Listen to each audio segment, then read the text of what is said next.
Maligayang pagbabalik sa bansa, Presidente Lu.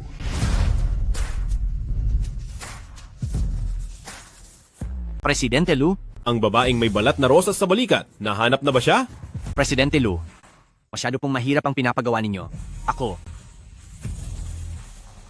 Ano po? Lagot na. Presidente Lu, ang matandang ginangpo, nagtatampo dahil sa tagal ninyong hindi pagdalaw sa kanya, ngayon po ay gumagawa siya ng testamento, sinasabing ibibigay niya ang lahat ng kanyang yaman sa isang hindi kilalang babae. Ihanda ang sasakyan. Masusunod po. Ha? 800 bilyong dolyar? Ibibigay niyo sa akin? Lola, hindi ba po ba't isa lang kayong matandang mag-isa sa buhay? Paano kayo nagkaroon ng ganyan kalaking pera? Ha ha ha. Halika rito. May sasabihin akong munting sikreto sa iyo. Ako ang founder ng Longyu Group at ang pinakamayamang tao sa Hangcheng. Ano po? Ang lola na tinulungan ko lang sa kung saan ay ang pinakamayamang tao pala at balak pang ibigay sa akin ng bilyon-bilyong pamana.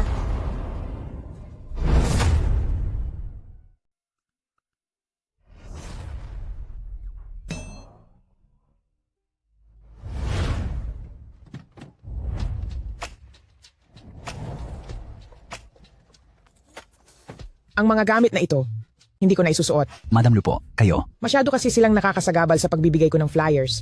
Naghahanap kasi ako ng mapapangasawa ng apo ko. Heis.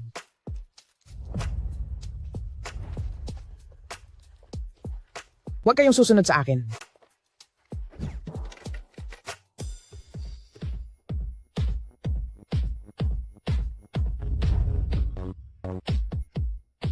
Kay ganda ng panahon, isang model ang aking apo.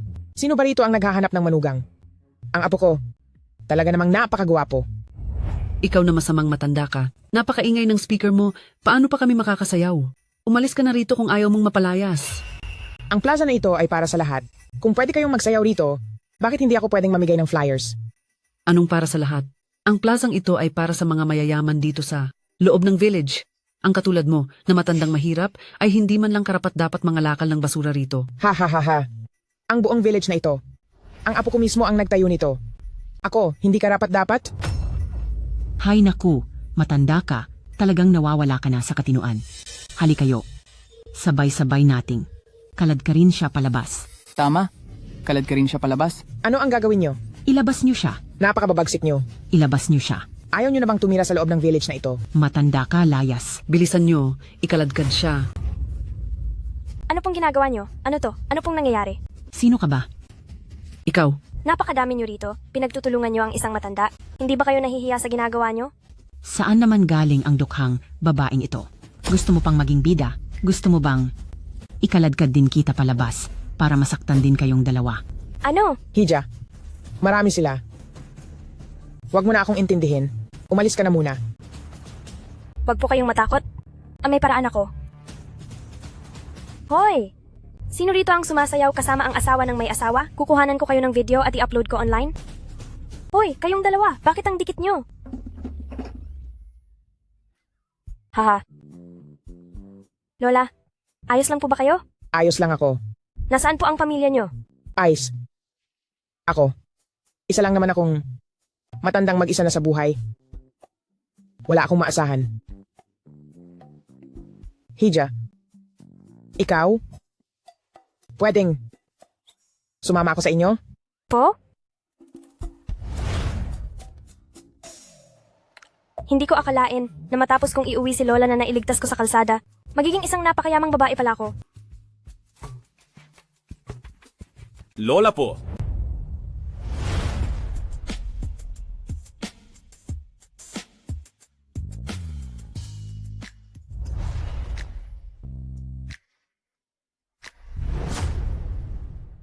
Lola?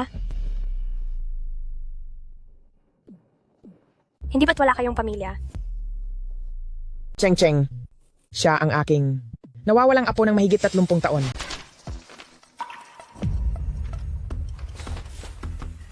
Alam ko na, kung hindi ko gagawin ang taktikang ito, hindi mo ako bibisitahin. Lola po. Huwag kang malikot, umupo ka.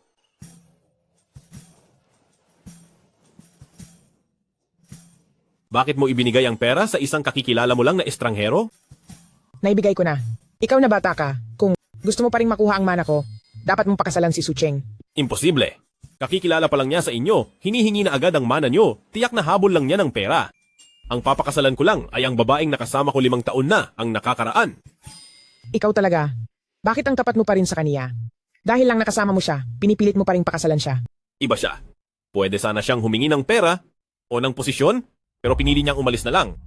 Mabuti siyang babae na hindi gahaman sa yaman o katanyagan. Wala akong pakialam. Kung hindi ka magpapakasal, ititigil ko ang pag-inom ng gamot. Kahit ano pa. Ang mga ari-arian ko ay maayos na ang pagkakaayos. Wala na akong kinatatakutan. Lola po. Naku, Lola po. parang medyo hindi ako makahinga. Lola,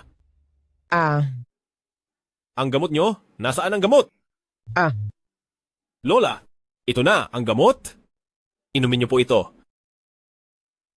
Sige na, magpapakasal na ako, okay?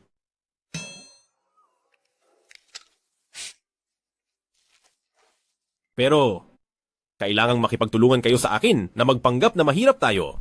At saka, hindi ko siya magugustuhan.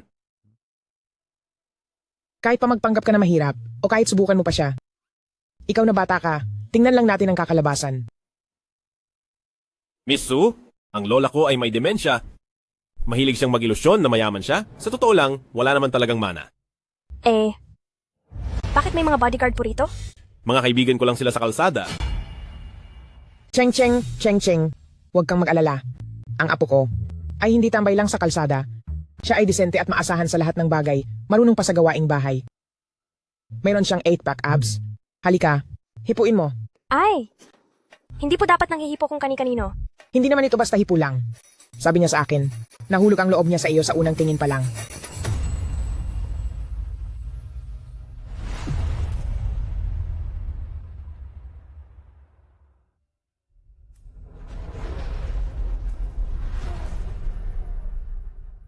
Sabi niya rin sa akin kanina, kung papayag ka daw, papakasalan ka niya. Pwede na kayong pumunta agad para magparehistro.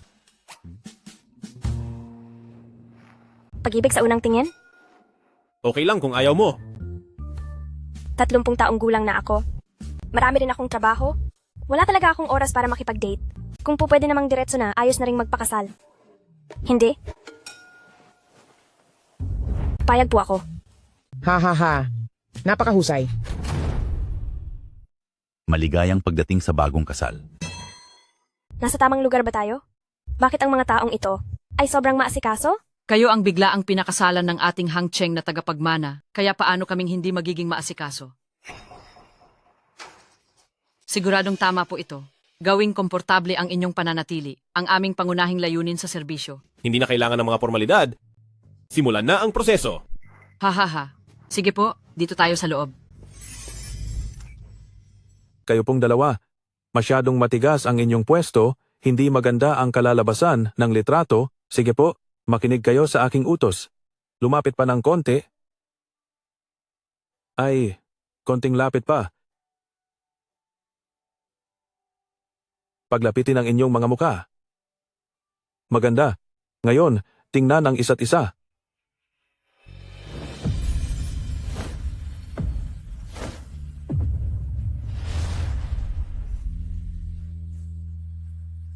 Ayos, ganyan nga. Nakasal pala ako sa taong kilala ko lang ng wala pang 1 oras at isang ganap na estranghero. Ito ang susi ng bahay ko. Pati na rin ang aking sahod. Sa iyo na ang lahat ng ito. Ibibigay mo sa akin ang lahat? Oo. Nagawa mo ang mga kalamnang iyan. Siguradong mapanganib ang naging buhay mo bilang isang sanggano dati, di ba? Mula ngayon, nandito na ako. Hindi mo na kailangan gumawa ng masama. Alagaan mo na lang ang lola sa bahay. Magtatrabaho ako ng mabuti. Kaya kong buhayin ang ating pamilya. Nag-aalala ba ang babaeng ito para sa akin? Kailangan ko nang pumasok sa trabaho. Umuwi ka na at alagaan mo pong mabuti ang lola.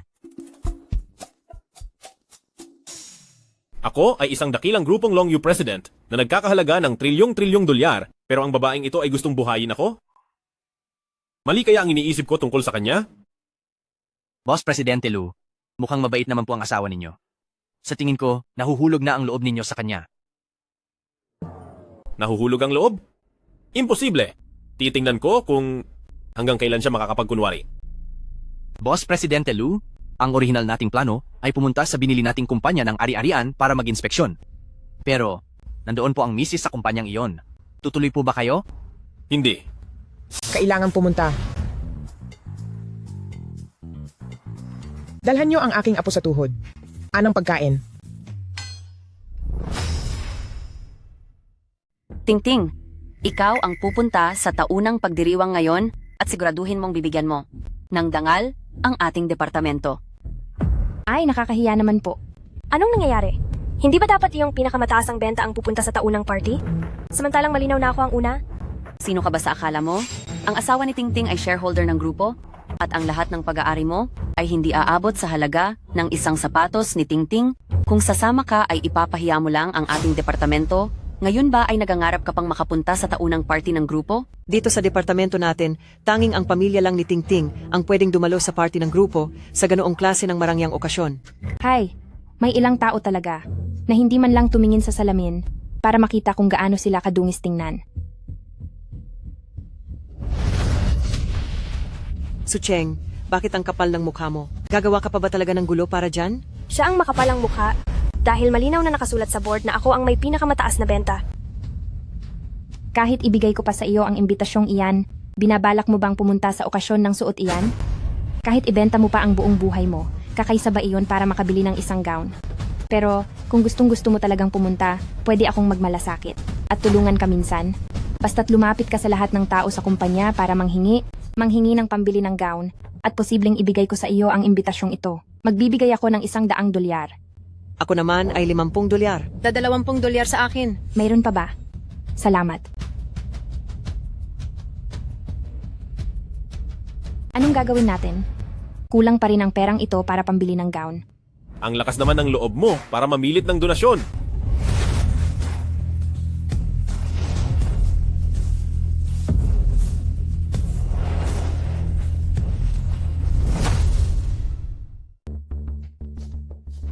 Sino kayo?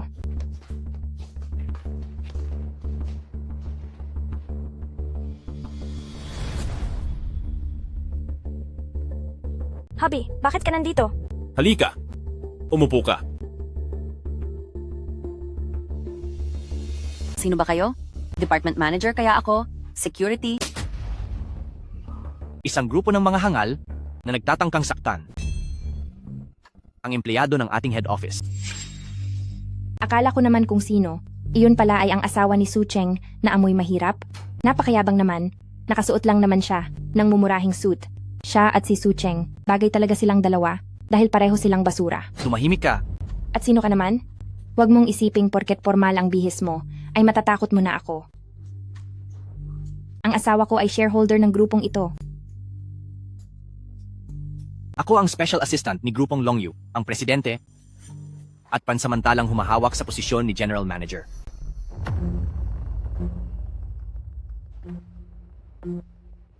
Ang mga report ng kumpanya ay nirepaso ko na, at si Su Cheng ang may pinakamataas na performance. Ang imbitasyong ito ay para kay Su Cheng. Miss Su, ito po ang inyong imbitasyon. Ang mga hangal na ito ay nambastos sa inyo? Anong gusto ninyong gawin ko sa kanila? Dahil mukhang mahilig siyang mag-donate, ibigay ang buo niyang sweldo para sa mga charitable foundation. Ngumiti ang presidente. Ngayon ko lang siya ulit nakitang ganyan. Bakit ka tumatawa? Wala lang. May problema ka ba? Wala po. Sumama ka sa akin. Sige. Sandali lang. General Manager, bakit ang lakas pa ring mag-inarte ng taong iyan sa harap mo? Bakit?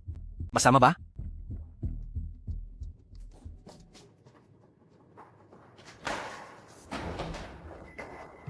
Ikaw talaga, huwag mong dalhin ang ugali mong mula sa labas dito sa aming kumpanya. Buti na lang at si Special Assistant Zhao ay hindi pumatol sa iyo. Teka pala, bakit magkasama kayong pumunta ni Special Assistant Zhao dito sa opisina?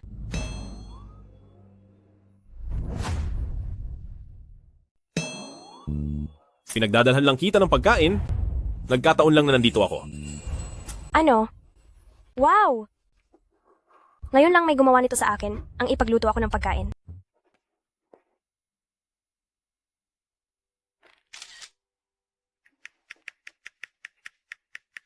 Naihatid na. Teka, kinukuhanan mo ba ako ng larawan? Ipopost mo ba yan sa social media? Magpapalit muna ako ng pose, kuhanan mo ako ulit. Ay!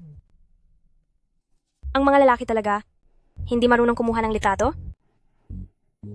Pagpasensyahan na natin?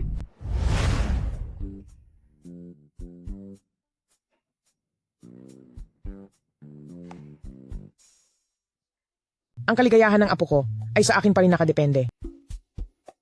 Siguraduhin mong sunduin si Cheng Cheng pagkatapos ng trabaho, kundi magpapadala ako ng maraming Rolls Royce para sunduin siya.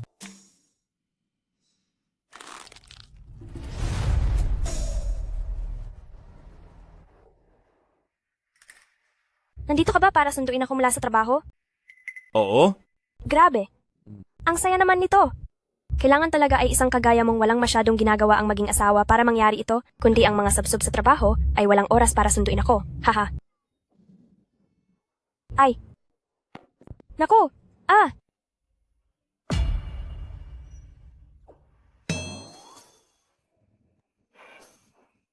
Nasira ang sapatos ko. Parang mas mabuting wag na lang akong pumunta sa party. Wala man lang akong maayos na damit o sapatos para isuot doon. Mapapahiya lang ako kapag pumunta ako.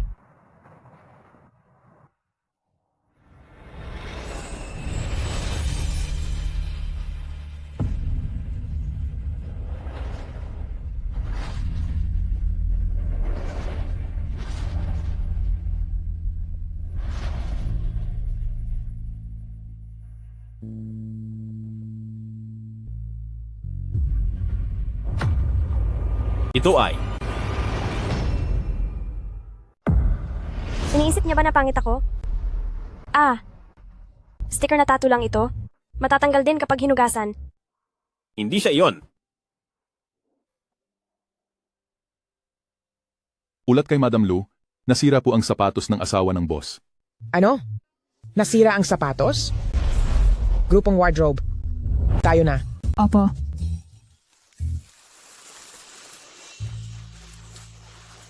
Napakalakas ng ulan. Kailan pa nagkaroon ng bagong bukas na paggawaan ng sapatos dito? Libreng gawa ng sapatos? Ngayong araw lang.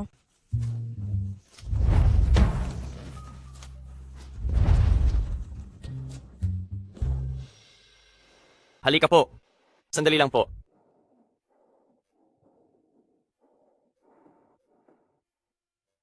Magandang binibini. Eto na ang sapatos mo. Nagkamali yata kayo ng kinuha? Hindi po ito ang pares na dala ko. Ito po talaga iyon. Isa rin kasi akong mangarap na sapatero at gusto kong magdagdag ng disenyo sa sapatos nyo, kaya minodify ko ng kaunti. Wow!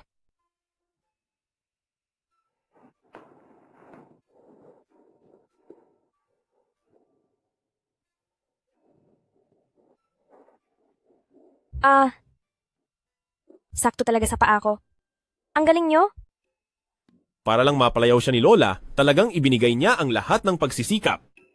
Siya nga pala. Ang katabing mananahi ay isa ring nangangarap na modista. Maaari nyo ring tingnan ang kanilang promo. Sige.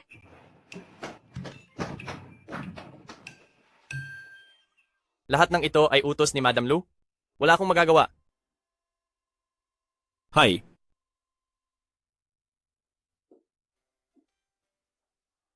Itago nyo ito. Libre lang ang kuwintas na ito. Ang ganda ng kuwintas na ito. Pero libre lang? Peke lang yan. Peke lang po. Kaya lang ito, ganyan kakinang, dahil peke ang alahas na iyan. hay. Kunin mo na ito. Kaya naman pala. Ang kuwintas na nagkakahalaga ng $1 bilyong ay sinabi niyang peke. Mukhang hindi talaga natatakot si Lola na masira niya ito. Ingat po kayo sa pag-alis.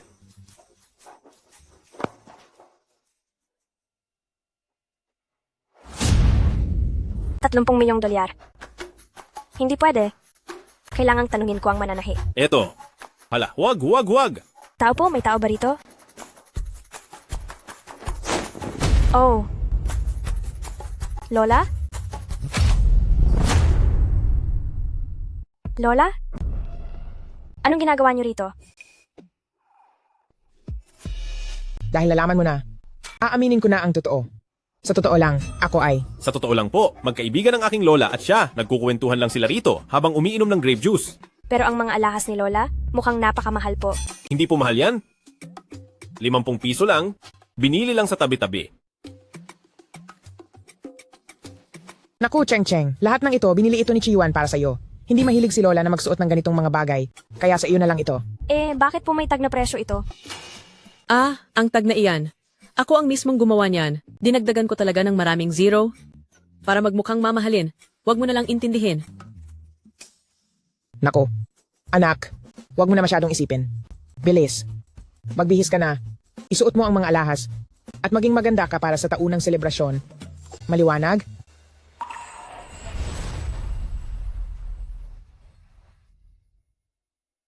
President, sa ganitong paraan ay hindi nyo kailangang ibunyag ang inyong pagkatao pero makikita nyo pa rin si Mrs. na engrandeng darating.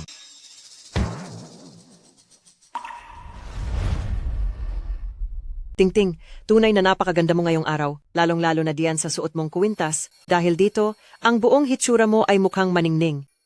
Napakaswerte talaga ng asawa ni Tingting dahil nakapangasawa siya ng isang napakagandang babae. Sandali lang, siguro naman ay makikita natin siya mamaya, di ba? Siyempre naman. Mabuti na lang at ang asawa ko ay security guard ng hotel na ito, kaya malaya siyang nakakapasok at nakakalabas. Mahal, magpalit ka mamaya ng suit at pumunta ka sa ballroom para naman may maipagmalaki ako. Wow! Napakaganda niya!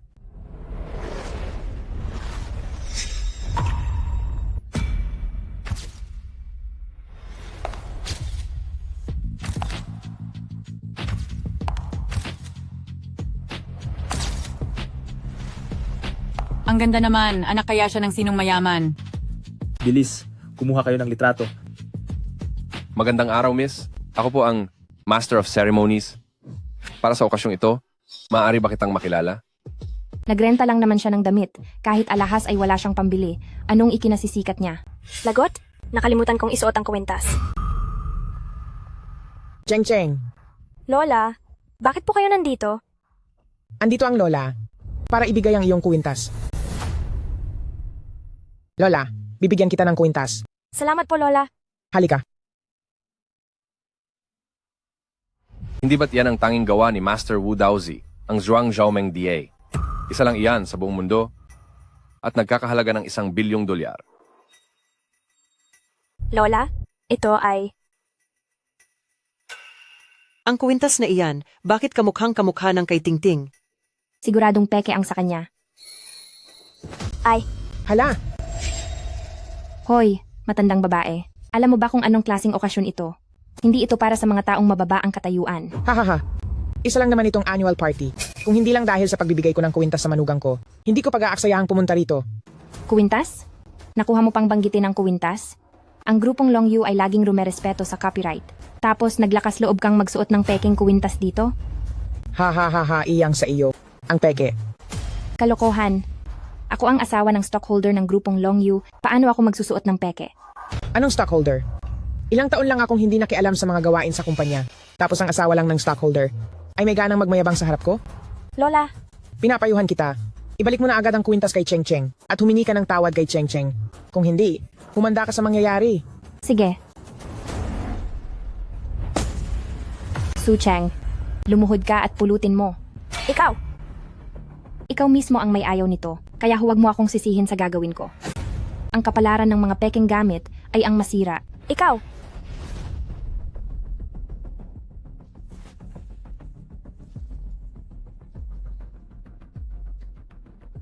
Cheng Cheng, huwag kang malungkot.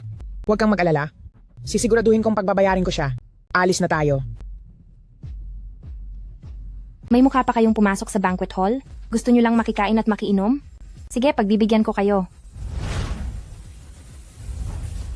Ngayong araw, pagsisilbihan ko ang matandang babaeng ito ng isang matinding leksyon. Anong ginagawa mo? Bitawan mo ako. Bitawan mo ako. Hindi maaari. Tigil. May hika ang lola ko. Tumigil kayo. Lola. Tigil. Lola! Wag po. Bitawan niyo ako, bitawan niyo ako. Mapapahamak siya sa ginagawa niyo. Matandang babae lang naman siya. Walang kwenta ang buhay niya.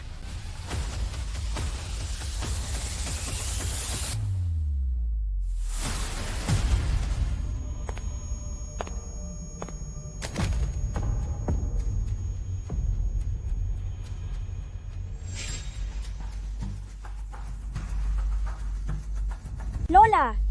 Narito na si President.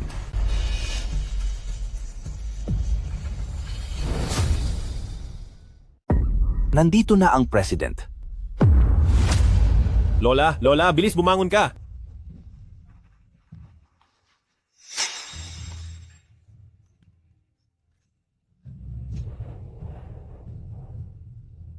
Lola? Lola, okay ka lang po ba? Alalayan niyo si Madam Lu pababa. Abisuhan ng medical team. Ibigay? Ito ba ang ng grupong Long Yu na president?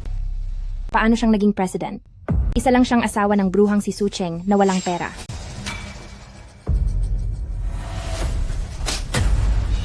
Sino ang nagbigay sa'yo ng lakas ng loob na magsalita ng ganyan sa president? Siya ang president. Paano nangyari yun? Ang pobreng si Su Cheng, paanong magagawa niyang mapakasalan ang president? Siguradong nagkakamali kayo. Bilang host ng party ng kumpanya, bilang host, hawak ko ang mga litrato at impormasyon ng president, hindi ako maaaring magkamali. Siya ang ating sa grupong Long Yu na president, na si Presidente Lu. Ang host ay kaibigan ko, huwag kang mag-alala. Sabi sa balita ang Zhuangzhou Mengdai ay hindi ibinebenta sa publiko, kaya nangahas akong gumawa ng kopya nito. At ang suot ni Su Cheng ay sigurado ring peke. Imposible. Paanong ang asawa ng president ay magsusuot ng pekeng kuwintas? Peke? Ipakikita ko sa iyo kung ano ang totoo at peke. Ang kuwintas na ito, kung kaya tinawag na Zhuangzhou Mengdai, dahil kapag tinamaan ito ng ilaw, ang mga mamahaling bato nito ay maglalabas ng anino ng paru-paro. Totoo yan. Ang gawa ni Master Wu Daozi ay tinatawag na sining ng liwanag at anino. Ang bawat likha niya ay may natatanging anino. Yung sa iyo, may lakas ka bang ipakita para suriin? Bakit ko gagawin yun? Dapat ay mas unahing suriin ang kay Su Cheng. At kapag napatunayan na ang kay Su Cheng ay peke, mangangahulugang totoo ang sa akin. Huwag na nating suriin pa. Huwag kang mag-alala. Magtiwala ka lang.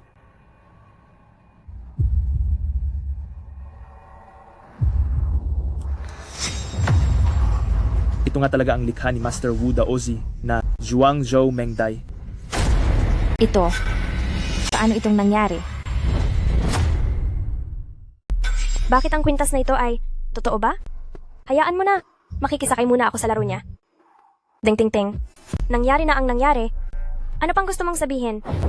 Ting-ting, ibig mo bang sabihin, ay talaga bang peke ang suot mo? Paano namang mangyayari na peke ang suot kong kwintas? Mas pinaniwalaan mo pa ang dukhang si Su Cheng kaysa sa akin. Pero po, ang kwintas na ito ay talagang may aninag ng paru-paro.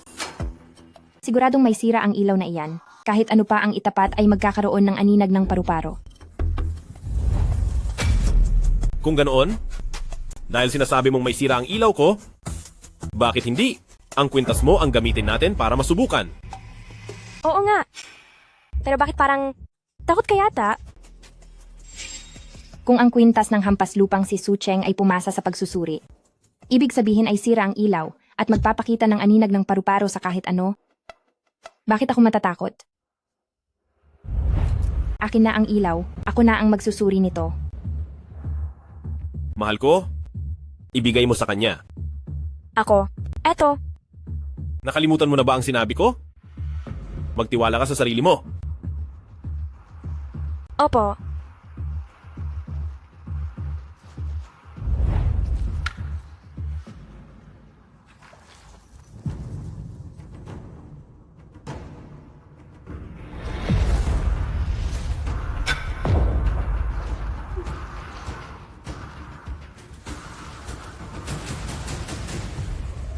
Ang kwintas mo ay peke.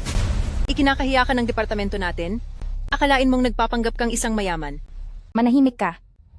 Hindi kita idedemanda dahil sa pagsusuot ng peke dito sa handaan. Subalit, dahil sa pagkasira ng kwintas ng asawa ko na nagkakahalaga ng $1 bilyong, paano mo ito babayaran? Babayaran ko, hindi sa wala akong pambayad.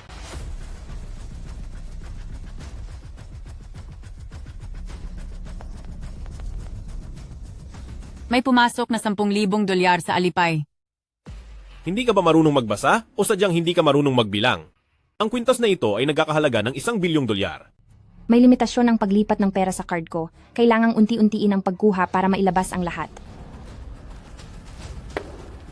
Pirirmahan mo ito, ang kasulatan ng utang. Pirmahan mo ito. Isang promissory note. Anong ibig mong sabihin? Hindi naman sa hindi ako magbabayad, pero bakit kailangan pa ng promissory note? Siyempre, dahil ang promissory note ay may bisa sa batas. At ang pagkatao mo ay hindi ko masyadong pinagkakatiwalaan. Pwede mong itanong kung sino rito ang gustong maging garantiya mo? Kayo.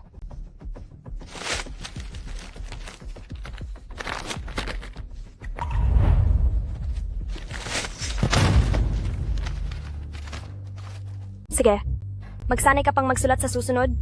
Napakapangit ng pirma mo. Hindi lang ito basta promissory note para na itong habang-buhay na pagkakatali sa utang. Sigurado, pati mga magiging anak at apo niya ay kailangang magtrabaho para mabayaran yan. Sino ba kasi ang nagsabi sa kanyang magbulag-bulagan? Lakasan ng loob na apihin ang asawa ng presidente. Pagkatapos ng araw na ito, hindi ako magbabayad at tingnan natin kung ano ang magagawa nyo. Subukan mong hindi magbayad. Humanda kang makatanggap ng subpina galing sa korte. Deng ting ting, isang babaeng katulad mong gustong-gusto na sumama sa mga alta?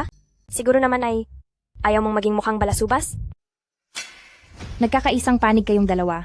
Anong ibig ninyong sabihin? Ang asawa ko ay isang stockholder ng grupong Longyu. Paparating na siya rito. Paano mangyayaring hindi kami makakabayad? Sino ang nang-aapi sa asawa ko?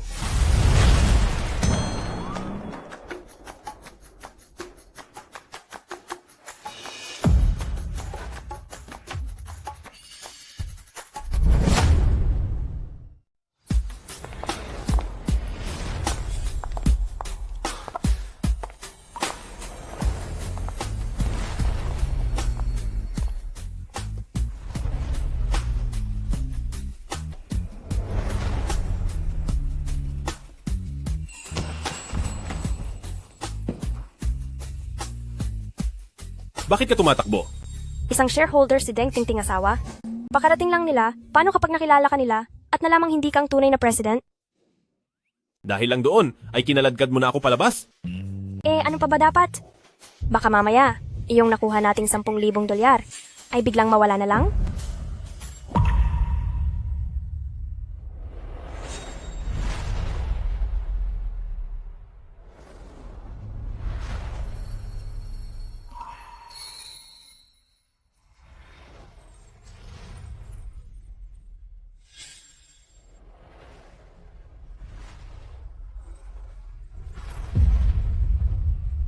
Nabubuwang na ako. Gusto ko sanang haplusin ang ulo niya. Ano? Ano bang ginagawa mo? Napakaliit mo. Luchi Yuan, anong ibig mong sabihin? Ipaliwanag mo iyan sa akin ng maayos. Iyong bibig ng apo ko. Mas mabuti pang wala na lang. Asawa, kailangan na nating tumakas. Kakalabanin ko lang ang president pati ang asawa niya at may utang pa akong napakalaking halaga. Anong president? Kakatanggap ko lang ng abiso na hindi darating ang president sa party na ito. Ang galing mo, Su Cheng. Niloko mo pa talaga ako. Lola, saan niyo po binili ang lahat ng alahas na ito? Kailangan nating ibalik ang pera pati na ang kwintas sa kanila.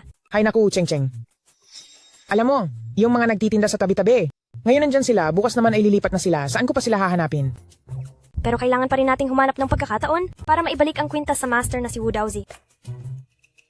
Sigurado ka? Siyempre, hindi naman tayo ang may-ari nito, kaya dapat lang itong ibalik sa totoong may-ari.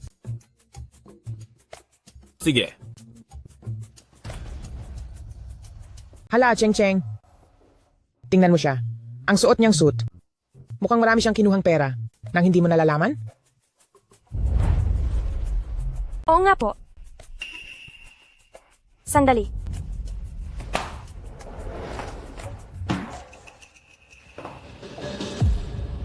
Luchi Yuan, mayroon ka bang itinatago sa akin?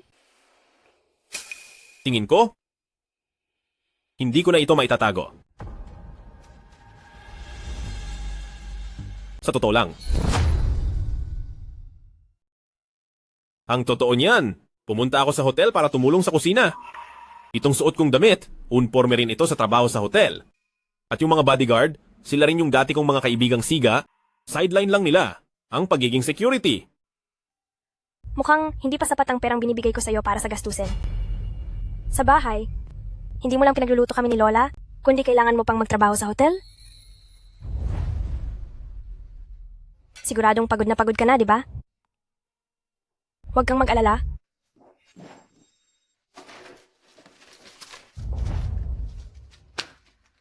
Pagsisikapan kong kumita ng pera, magtatrabaho ako ng mabuti, at hinding-hindi ko hahayaang magutom kayo ni Lola.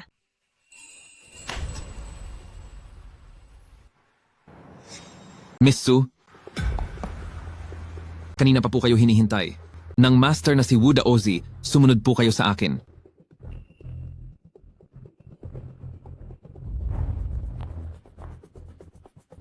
Elder Wu, narito na po siya. Po? Kayo po ba talaga ang master na si Wu Daozi? Nakita ko na po kayo sa mga magazine. Sumakay ka na. Sige po.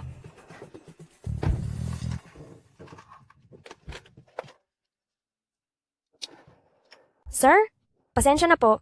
Ang kuwintas na ito ay binili lang ng asawa ko sa isang tabi-tabing tinda. Noong oras na yon ay hindi po namin alam na gawa niyo pala ito. At isa pa po, tungkol sa pera galing sa kuwintas na ito at sa kasulatan ng utang, ibabalik ko na po lahat sa inyo. Haha, huwag mo nang ibalik.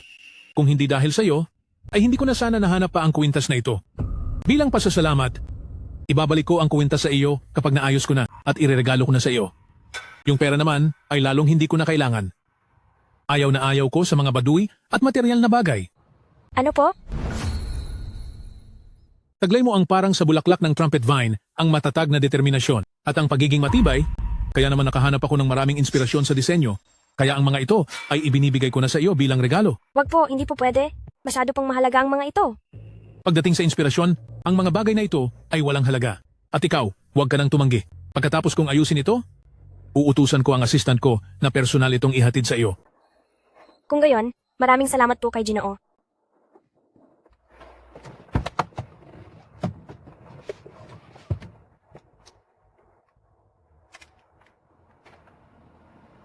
Presidente Lu, tapos na ang gawain ko.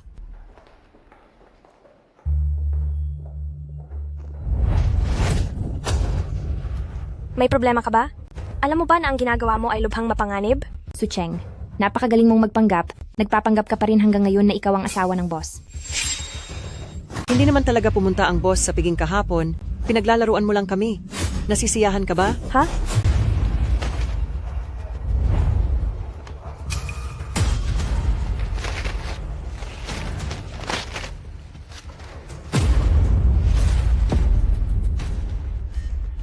Sucheng, niloko mo ako. Gusto mo bang mapahamak? Deng Ting Ting, kahit na totoo na ang asawa ko ay hindi ang boss, ngunit ang kwintas na yon ay gawa talaga ni Master Wu. Sinira mo ang kwintas, bakit mo pinunit ang resibo ng utang? Aray! Nagagawa mo pang sumagot. Tungkol sa pagpapanggap ng asawa mo bilang boss. Alam na yan ng buong kumpanya. Sa tingin mo ba ay mayroon pang maniniwala sa iyo? Haha! Sucheng, ang kumpanya natin ay hindi kukuha ng isang manloloko. Ngunit, hindi naman ako taong walang konsensya. Ang kontratang ito, para kay President Huang, ay hindi pa rin namin makuha. Bakit hindi? Ikaw ang kumuha nito? President Huang? Hindi ba't sikat ang taong iyon bilang isang manyakis? Hindi ba kilala iyan na isang bastos na tao? Hahaha, bakit? Ayaw mo bang pumunta? Kung ganoon, maghintay ka na lang na masisante. Kahit anong mangyari ay matatapos ka pa rin. Sucheng, bilisan mo na at umalis ka na sa kumpanya. Kailangan pa akong tustusan si Lola at si Lu Chiyuan, ngunit kailangan ko sila. Hindi ko maaaring mawala ang trabahong ito.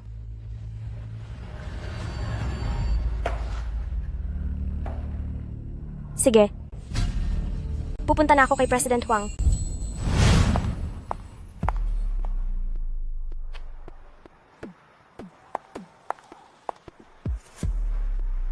Mukhang natatakot po si Mrs. Dapat po ba akong pumunta para palakasin ang loob niya? Sa hotel lang naman ang pag-uusap tungkol sa kontrata. Sucheng, kaya mo iyan. Hindi ka dapat matakot.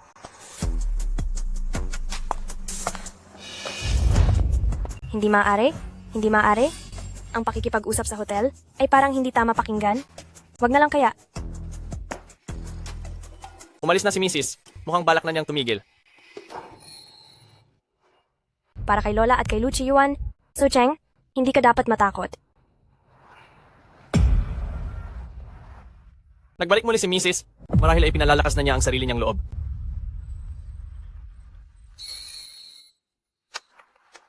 Sabi ay wala siyang pakialam.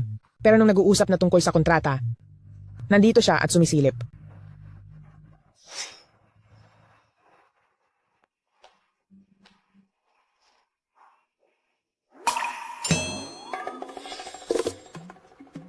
Hindi ba iyon ang lalaki sa baba na gumagawa ng sapatos?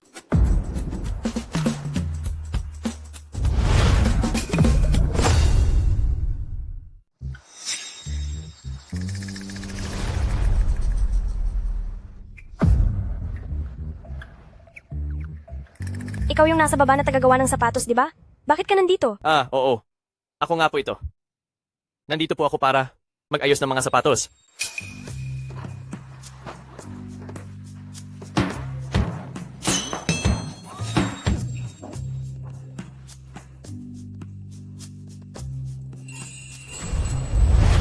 Sige, okay. Mamayang gabi. Mamayang gabi. Aalagaan kita ng gusto.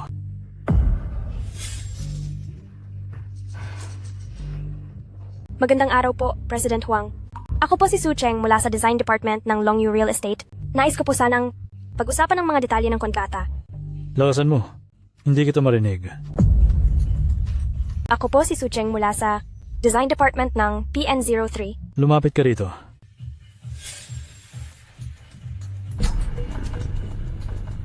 Ako po ay mula sa Design Department ng Longyu Real Estate. Ah, ano ang ginagawa mo? Napakakinis ng balat ng babaeng ito.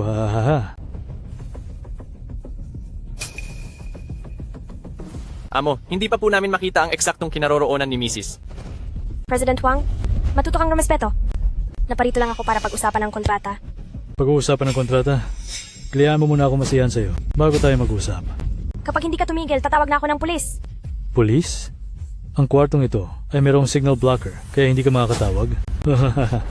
Neng, walang babaeng nakakalis dito nang ganun-ganon na lang. Lumapit ka na ng maayos. Saklolo, tulong! Saklolo po! Tigil. Tigil. Saklolo!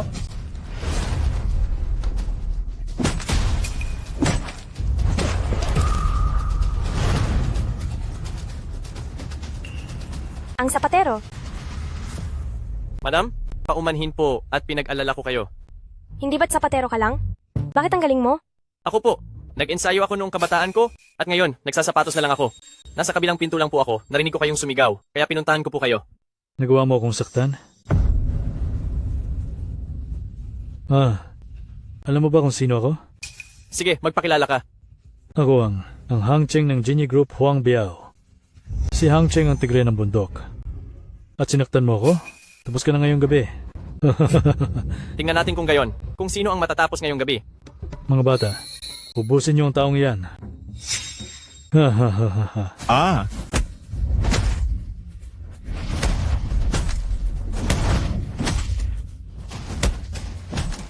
Wow! Sino pa? Mga inutil, humanda ka sa akin.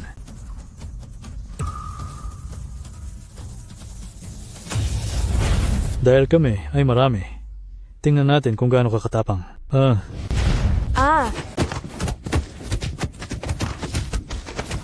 Young Master, hindi ko na kaya ito. Pumunta na kayo dito. Akala ko ba magaling ka? Lumaban ka ngayon. Nandadaya kayo dahil marami kayo. Munti ko nang makalimutan ang babaeng ito. Anong gagawin mo? Umalis ka riyan. Saklolo. Sino ang nangangahas na lumapit sa babae ni Lu Chiyuan?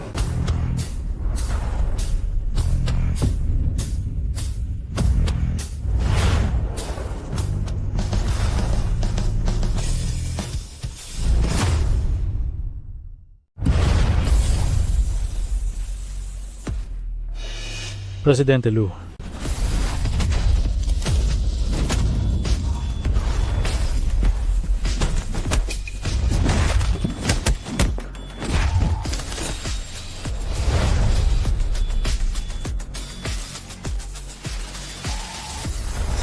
Sabihin mo sa akin, Alin sa mga kamay mo ang humawak sa kanya? Presidente Lu, nagkamali po ako. Talagang hindi ko alam na siya pala ang babae niyo. Kung alam ko lang, paano ko yun magagawa? Natakot ka ba?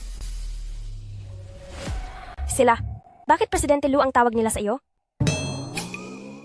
Mali lang ang narinig mo. Ang hayop na iyan. Kung ano-ano ang sinasabi. Eh ang mga bodyguard na ito? Mga kaibigan mo ba sila noong nasa masamang gawain ka pa? Oo. Kahit na nagbago na ako, nananatili pa rin silang tapat sa akin. Ang husay talagang mag-imbento ng kwento ni Amo. Pero iyong sapatero, pagkatawag pa lang niya ng amo, ay dumating ka na? Lu Chiyuan, nahulaan ko na ang lahat? Tandaan mong tayo ay mag-asawa sa pangalan? Bakit mo ito nililihim sa akin? Lagi silang tumatawag ng Presidente Lu? Tapos tawag pa nila sa iyo ay amo?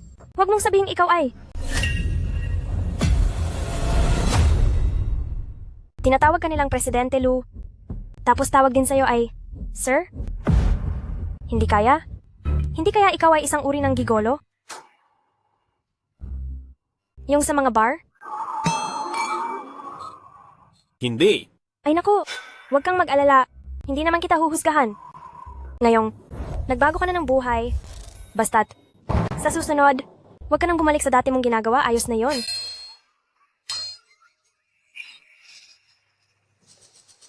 Tapusin na yan. Opo. Opo. Umuwi na tayo. Hemp. Sabihin mo na kung may kailangan ka. Pwede ba kitang pakiusapan ng isang bagay? Siguradong napansin ng babaeng ito na isa akong makapangyarihang tao, kaya magsisimula na siyang humingi ng pera. Sige, sabihin mo. Pwede mo ba? Akong turuang lumaban? Ano? Yun lang? Opo. Dito sa mundo, ang mahihina ay palaging tinatalo ng malalakas. Ang lakas ng kamao. Ang tanging totoo. Sa susunod, kung makakainkwentro man ako uli ng taong gaya ni President Huang, ay gaganti ako ng left hook at right hook.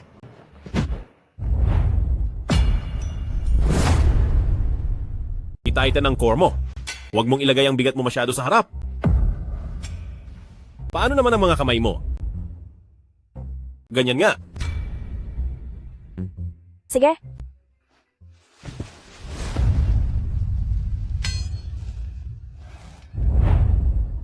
Sa sandaling magpakita ka ng takot, talo ka na. Sinong nagsabing takot ako? Para ka lang kuting na nanlalaban. Isa pa. Hindi lang sapat ang lakas, dapat ginagamit din ang utak.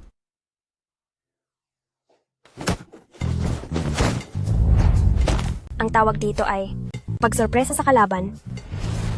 Matalas ang isip mo at mabilis din ang galaw mo. Pero, Teka, wag na wag mong liliitin ang iyong kalaban. aray! Masakit! Ang sakit! Oh? Ang tawag dito ay diskarte ng manlilin lang. Hala! Pasensya na, sorry talaga. Hindi ko sinasadya. Maayos lang ako.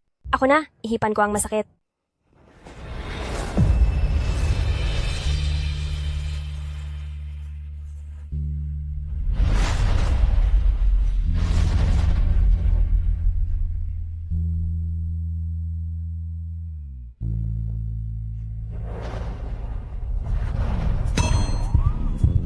Anong nangyayari? Ang tibok ng puso mo ay napakabilis. Sandali, hindi ganon iyon. Dahil lang ito sa pagkapagod, pagkatapos mag-ehersisyo. Kailangan ko lang lumabas para huminga. Eh? Nasaktan ko ba siya? Posible kayang nagagalit siya sa akin?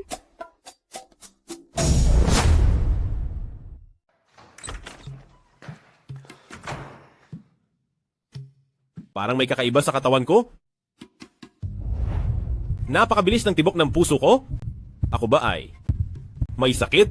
Presidente Lu, sa galing ninyo sa pakikipaglaban, paano kayo nasaktan ng iba? Posible kayang ang kalaban nyo ay isang world boxing champion?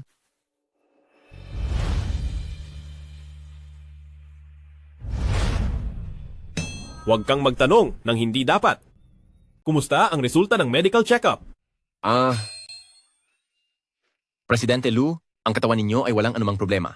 Ang mabilis na tibok ng puso ay baka dahil lang sa pagkabighani. Itigil mo na ang mga walang kwentang sinasabi mo. Ayaw kong makinig. Grupong Longyu, hinding-hindi ko hahayaan na magkaroon ng pang-aapi sa trabaho. Dahil sa inyong pagkakamali sa trabaho, ang apo ko sa tuhod ay naapi ninyo. Kayong lahat, ang year-end bonus ninyo ay babawasan ko ng kalahati. Lola? Huwag po kayong masyadong magalit at baka sumama ang pakiramdam nyo. Ikaw, bilisan mo at ayusin mo na ito. Gusto kong maging CEO si Cheng Cheng. Titingnan natin kung sino pa ang magtatangkang mang-api sa kanya. Hindi po pwede.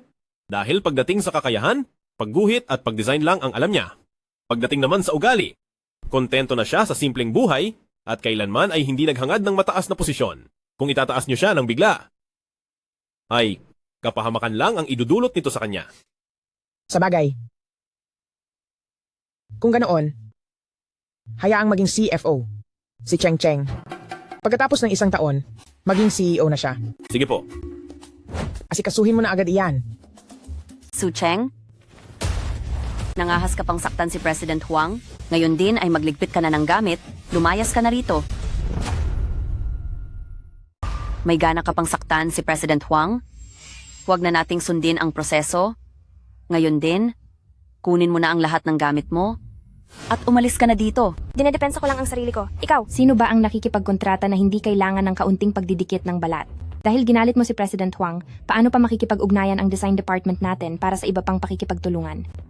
Dahil nawala ang kontrata sa President Huang, kukuha ako ng iba pang mga kontrata para bawiin ito. Bawiin? Anong ibabayad mo para mabawi iyon? Security? Kaladkarin niyo siya palabas? Wag na! Ang kumpanyang ito na pinagsasamantalahan ng mga empleyado, ayaw ko na ring manatili pa rito.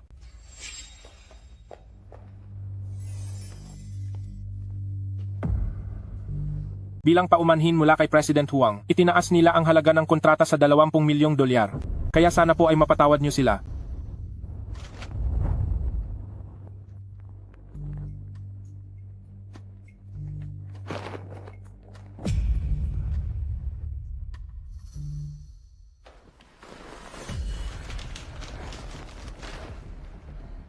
$20 milyong nga.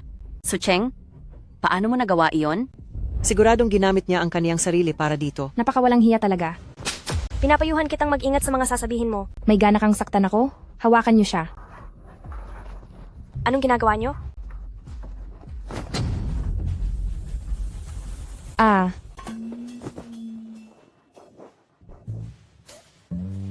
Su Cheng, Anong kaguluhan ito? Special Assistant Zhao, sobra na ang ginagawa ni Su Cheng. Una, nagpanggap siyang CEO, tapos ngayon nakikipagrelasyon papaw sa pera, sinisira niya ang imahe ng kumpanya. Tanggalin niyo na siya. Tatantalin siya? Su Cheng, tapos ka na. Ibabasura ka na ng grupong Longyu sa buong industriya. Hindi lang sa hindi matatanggal si Su Cheng, kundi mapopromote pa siya sa grupong Longyu bilang CFO ng Real Estate Division. Ano? Seryoso po ba kayo? Talaga bang na-promote ako bilang Chief Executive Officer? Ang maging Chief Executive Officer ka po ay ang gusto ng lahat. Special Assistant Zhou, nagkakamali po ba kayo? Si Su Cheng, ang kanyang ugali. Dahil sa posisyon mo, nagkulang ka sa pamumuno, hindi mo inalam ang katotohanan, at sinisiraan mo ang iyong nasasakupan, kaya ibababa ka bilang isang ordinaryong empleyado. Pagdating naman sa iyo, ayaw mong magbago, palagi kang nanggugulo, at nangunguna ka pa sa pagmamaltrato sa mga katrabaho, ipinaalam ko, tinanggal ka na sa trabaho, isama sa grupong Longyu Blacklist at pagbawalan sa buong industriya. Kayong dalawa, tanggal na rin kayo sa trabaho. Huwag naman po, Special Assistant Zhao. Nagsusumamo po ako. May mga utang pa ako sa bahay at sasakyan na hindi ko pa nababayaran. Kapag napagbawalan na ako sa trabaho, tapos na ang buhay ko. Ikaw mismo ang may gawa niyan sa sarili mo? Ilabas na iyan. Huwag. Special Assistant Zhou. Special Assistant Zhou. Su Cheng, paniguradong naloloko mo lang ang chairman. Tinitiyak ko sa'yo bilang CFO, hindi ka aabot ng 1 buwan, ikaw na mismo ang aalis. Abangan na lang natin iyan. Ang plano sa pagbuo ng babaeng CEO ay formal lang sinimulan. Ang mga hakbang sa misyon ay dapat masunod lahat ng walang palya. Unang gagawin ang planong A para sa mga nagtitinda. Opo. Ang focus ng planong A ay ang paglinang ng business mindset ni Cheng Cheng. Mahal? Mahal? Mahal! Na-promote ako. Ngayon ay Chief Executive Officer na ako. Bakit nakatago ang mga kamay mo sa likod? Oh, meron ka bang itinatago sa akin? Congratulations. Salamat. Cheng Cheng. Haha. Ang batang ito ay konektado talaga ang puso sa iyo. Alam na niya na may magandang nangyari sa iyo, kaya ibinili ka niya ng bulaklak. Salamat, mahal. Hahaha. Ay, Cheng Cheng. Na-promote ka na. Tumaas pa ang sahod mo. Bukod sa mga gastusin sa bahay, yung sobrang pera, anong balak mong gawin doon? Ititago ko sa bangko. Hehe. Kayong dalawa, sumama kayo sa akin at magtinda tayo sa tabi ng kalsada. Po?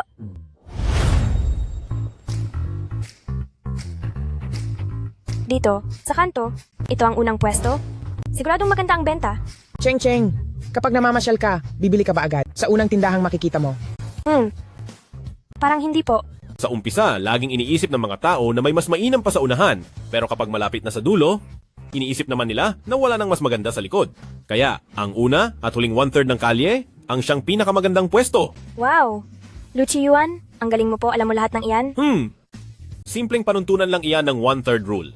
Sa libro lang niya nakuha iyan. Huwag mo siyang hangaan. Sa totoo lang, Ayan. andito iyon. Ang mga nagtitinda ay dapat nakakaunawa sa psychology ng mamimili. Gayun din. Sa parehong paraan, ang nagpapatakbo ng kumpanya ay dapat nakakaunawa sa damdamin ng mga manggagawa. Ang puso ng manggagawa. Gamay na gamay ko iyan. Pagbalik ko, bibigyan ko ang buong kumpanya ng 3 araw na bakasyon. Bawal iyan. Ang focus ng planong B ay ang turuan si Cheng Cheng ng pamamahala ng kita. Nandiyan na pala si Cheng Cheng.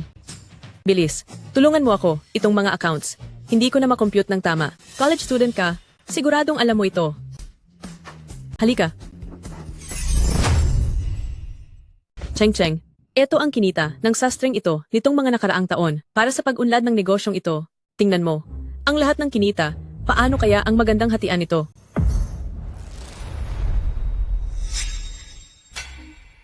Po? Pasensya na po, pero wala po akong alam tungkol sa ganyan. Kung ganoon, hayaan mong ipaliwanag ko sa iyo. Una sa lahat, gagawa muna ako ng malinaw na mga layunin at plano sa kita, kabilang ang mga pagtataya at ang budget na kikitain, upang sa aktwal na takbo ng negosyo ay kabisado na natin ang pinagmumulan ng kita at ang inaasahan nating makuha.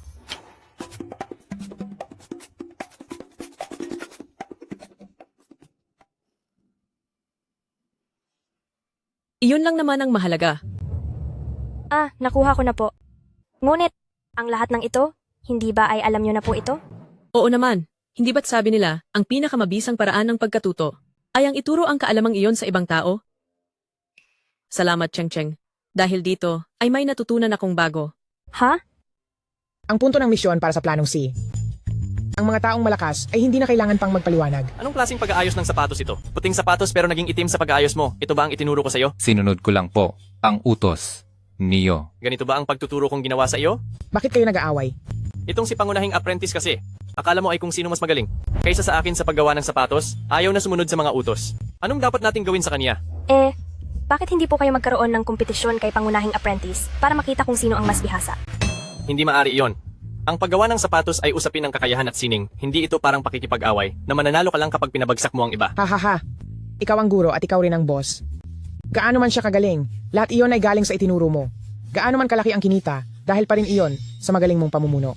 Pangunahing apprentice, kung tingin mo ay mas magaling ka na sa amo mo, bakit hindi ka magbukas ng sarili mong negosyo? Tanging ang mga mahihina lamang ang nangangailangan ng kompetisyon at pagpapatunay. Ang mga malakas ay hindi na kailangan pang magpaliwanag. Ang nakakapigil sa ibang tao ay hindi ang iyong talento, kundi ang iyong kapangyarihan. Tara na! Tapos na ang leksyon para sa araw na ito.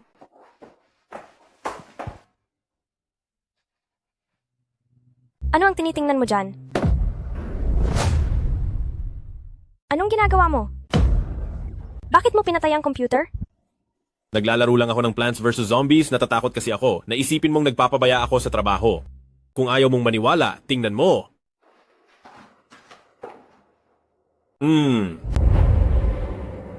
Natatandaan ko hindi ito ang page kanina. Ang page na iyon mukhang isang spreadsheet. Ang ibig mong sabihin ay ito ba? Ah, ganoon pala iyon. Magpahinga ka na ng maaga, huwag kang magpuyat sa paglalaro. Ha, sige.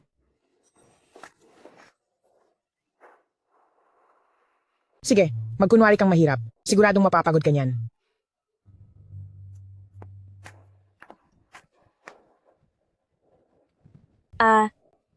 Hindi ko inakalang ang huling kontratang kinuha ko ay magbibigay ng mataas na komisyon. Dati, laging si Lola ay puro peking alahas ang suot. Sa loob-loob niya, siguradong gustong-gusto niya ang mga kumikinang na mga palamuti. Ngayong araw, isasama ko talaga si Lola para bumili ng totoong alahas. Hello Lola, nakuha ko na ang bonus ko. Pumunta po kayo sa Shengshi Mall, sa boutique ni Master Wu Daozi na tindahan. Bibilhan ko po kayo ng regalo, pupunta na ako doon para hintayin kayo. Bagay na bagay po ito sa inyo, subukan niyo po. Wow! Si Master Wu Daozi ay talagang mahusay. Hindi ko lang alam kung ano ang magugustuhan ni Lola na uri ng alahas. Napakaganda niyo po kapag suot niyo yan. Kilala niyo po ba si Master Wu Daozi? Parang ang disenyong ito ay sadyang ginawa para sa inyo.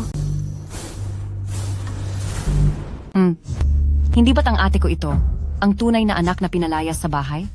Anong ginagawa mo rito?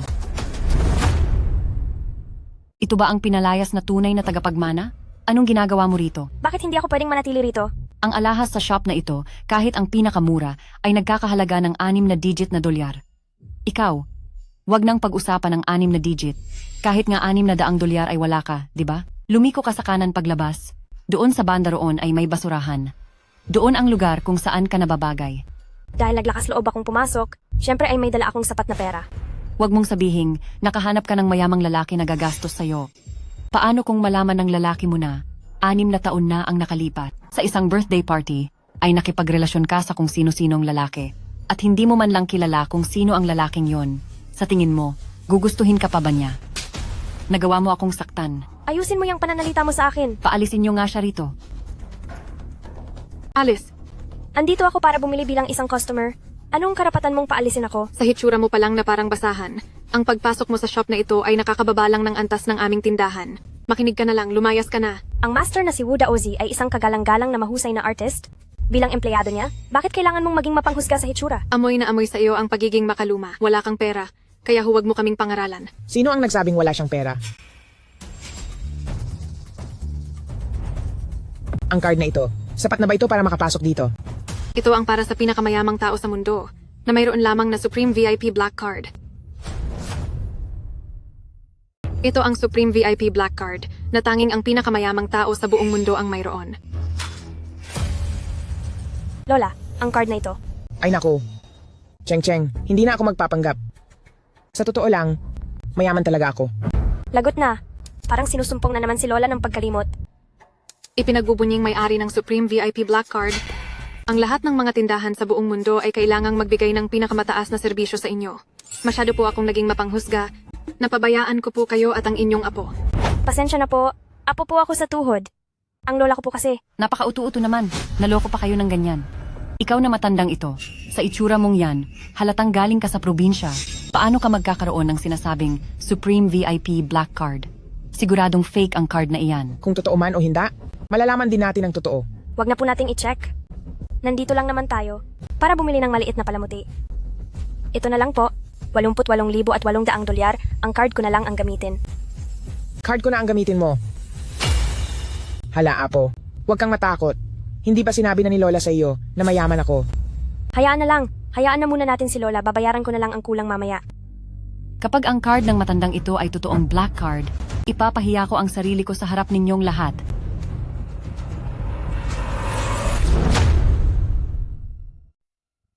Hindi makilala? Hindi ako nagsisinungaling sa iyo. Silang dalawa ay mga manloloko. Pasensya na po. Ang lola ko, medyo matanda na po siya, at medyo naguguluhan na ang isip. Nagdala ka pa ng baliw na matanda para gumulo rito? Ha? Alam niyo ba kung magkano ang kinikita ng tindahang ito sa loob ng isang araw? Wala akong oras dito para makipag-asaran sa inyo. Apo na babae. Huwag kang masyadong magpakababa. Hindi malabo ang isip ko. Tunay na black card ito. Tatawagan ko lang si Wu Daozi. Hello? Si Wu ba ito? Nandito ako sa tindahan mo sa Shengshi. Madam Lu? Madam Lu? Bilis, pumunta tayo sa tindahan sa Shengxi. Tumatawag kay Master Wu?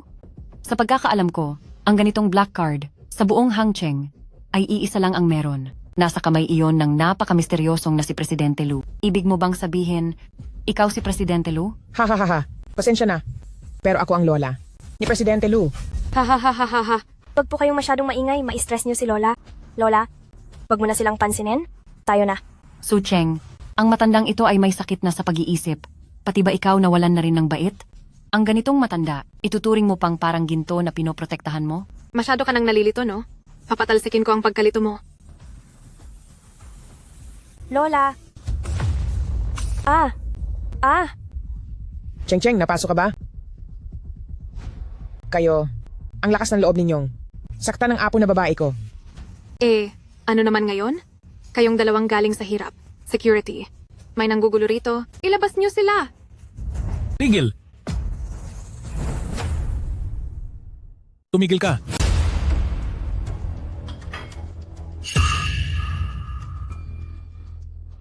Master Wu, pasensya na po. Hindi ko alam na isang exclusive na shop ito.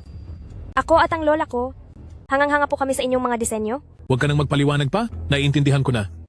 Sige, isama mo na si Miss Su upang magpalit ng damit. Master, ang 2 taong ito po, wala silang VIP card at pumasok pa sa ating stall. Pati fake card ay ginamit kanina. Master, bakit niyo po ito? Master, ang 2 ito ang bumababoy sa pangalan ng inyong tindahan. Miss Su, nabalitaan kong na-promote ka na raw bilang grupong Longyu Chief Administrative Officer.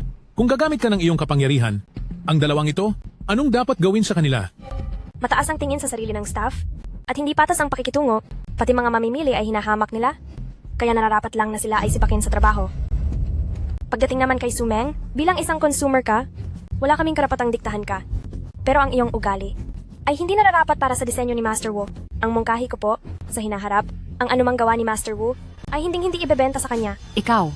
Mabuti. Gagawin natin ang sinabi ni Miss Su. Ikaw, tanggal ka na sa trabaho. Hindi ka pa ba aalis? Master, bakit nakikinig po kayo sa sinasabi ni Su Cheng? Bakit parang utos niya ay batas sa inyo? Siya ay isang dukhang wala namang pera. Ang batang si Su Cheng ay isang malapit na kaibigan ko at si Madam Lu naman ay dating kamag-aral ko. Ang dangal ng tao, hindi nasusukat ng pera lang. Security, ilabas siya rito agad. Wag po, Master, nagkamali po ako. Kung ako ay mapapasama sa blacklist, paano na ako mapapasali sa samahan ng mga mayayaman? Master. Lola, talaga po bang kaklase niyo noon si Master Wu? May pinagsamahan kami. Cheng Cheng, pumunta ka na muna roon at magbihis. Mag-uusap muna kaming magkaibigan. Sandali po. Master Wu, ang lola ko po ay medyo nalilito ang isip. Maaari po ba ninyong pabantayan siya muna? Sige, huwag kang mag-alala. Sige po. Parang may hindi tama ngayong araw, siguradong may daya rito. Madam Lu, hindi pwedeng ganito palagi ang takbo nito. Kailangang aminin mo na kay Batang Ginang. Pero ayaw naman ni Presidente Lu.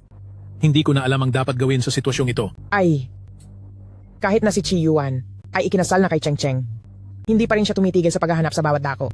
Sa nakasama niya noon sa isang gabi, yung sa may balikat, ay mayroong hugis pulang rosas na marka sa babaeng iyon. Pinagagawa pa niya ako ng kwintas para sa babaeng iyon na may disenyong rosas. Lola. Salamat po, Master Wu. Pauwiin ko na po ngayon din ang lola ko. Su Cheng, ikinasal ka talaga kay Presidente Lu? Pero ngayon, ang tunay na pinapangarap ng puso ni Presidente Lu ay ako na.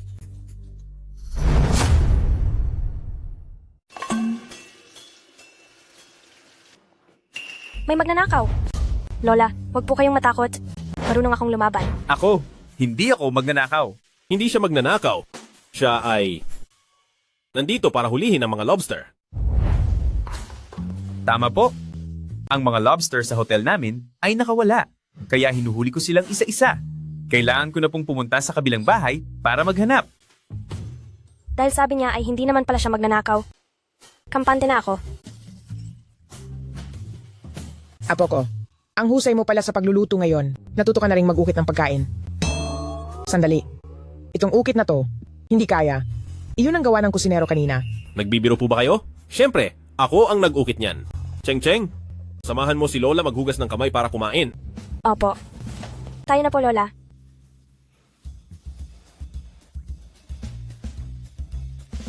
Nagawa mo pang lumingon?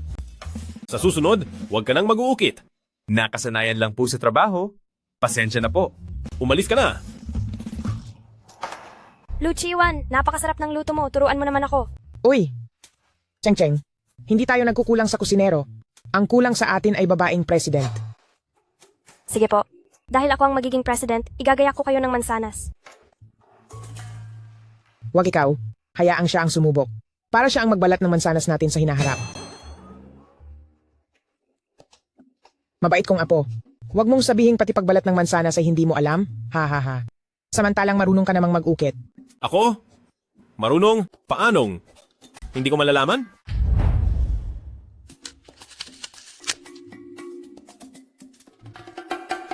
Tingnan mo, itong mansanas. Ang kapal ng balat at halos wala ng laman, ang laking sayang nito. Marunong ka raw mag-ukit. Pero bakit hindi ka marunong magbalat ng mansanas? Ah? Balat lang ng mansanas ang gusto kong kainin. Yung balat ng mansanas na may kasamang laman ang pinakamasarap. Na-promote na ako sa trabaho, kaya kayo ni Lola hindi nyo na kailangang magtipid ng sobra. Ang bawasan ng mga intindihin mo ay siyang dapat kong gawin.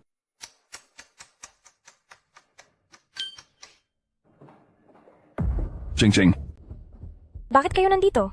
nitong mga nakaraang araw, nangungulila na kami ng nanay mo sa iyo.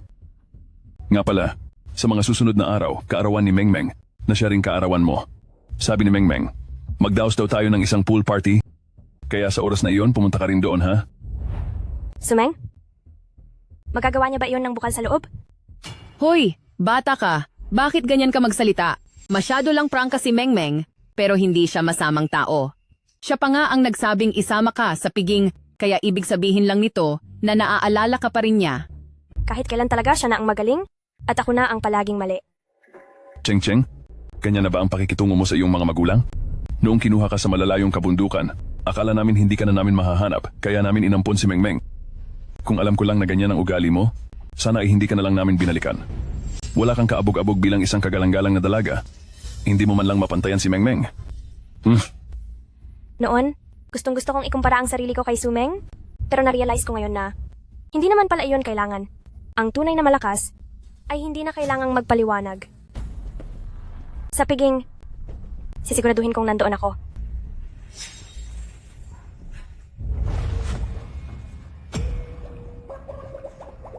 Anong ginagawa mo?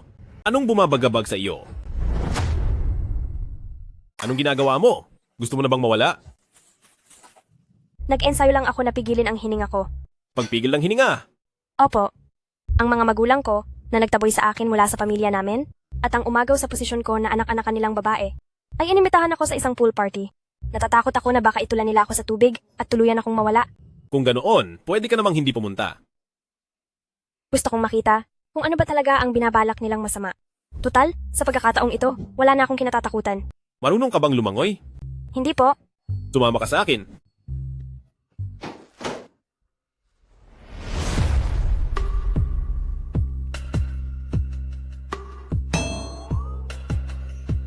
Ang ganda naman ng pangangatawan niya.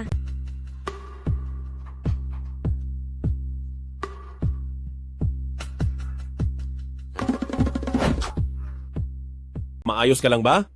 Kalahating oras na. Maayos lang. Ako ay lalabas na agad.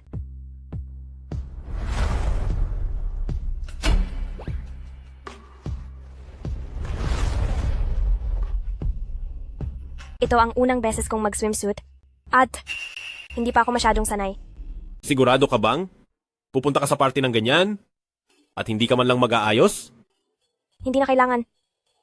O baka naman, gusto mo lang akong makitang nakabihis? Tingnan mo nga. Sa katawan mong iyan, sapat na ang ganyang suot.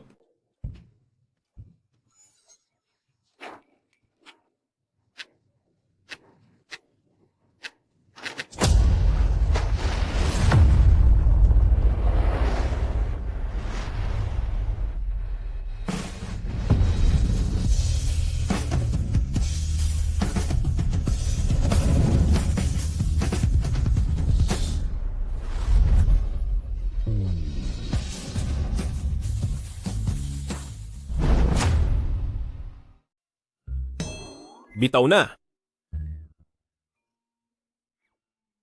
Tama na yan. At mag-practice ka muna. Napigilin ang hininga mo.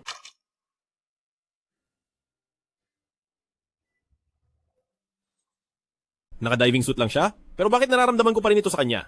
Siguro sobra-sobra na ang nutrisyon na kinakain ko kamakailan? O sige. Ipakikita ko muna sa iyo kung paano, tsaka kita ituturo ng dahan-dahan. Sige po.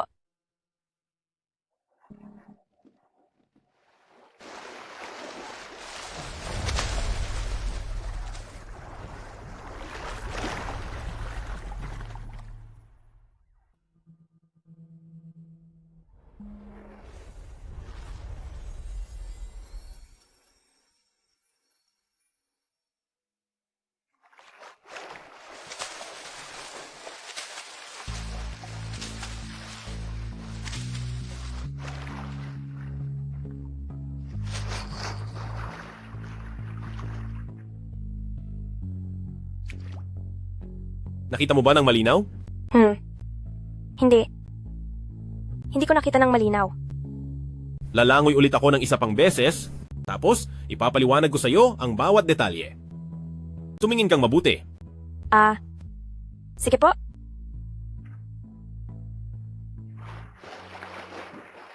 Gusto ko lang naman siyang maging malakas at malusog, hindi para busugin ang mga mata ko. Tingnan nyo. Huwag nang maging kuripot. Gising na kaninang umaga.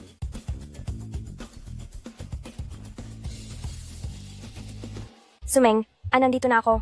Sabihin mo na, anong kailangan? Ate, bakit ganyan ang suot mo pagpunta rito? Ayaw mo bang magpalit ng magandang swimwear? Wala ka ba? Pwede kitang pahiramin. Wala akong oras para sa drama mo. Kung hindi pa tayo magsisimula, aalis na ako. Uy ate, halika rito. May sasabihin ako sa'yo. Tito Chen, dala ko na ang taong gusto mo.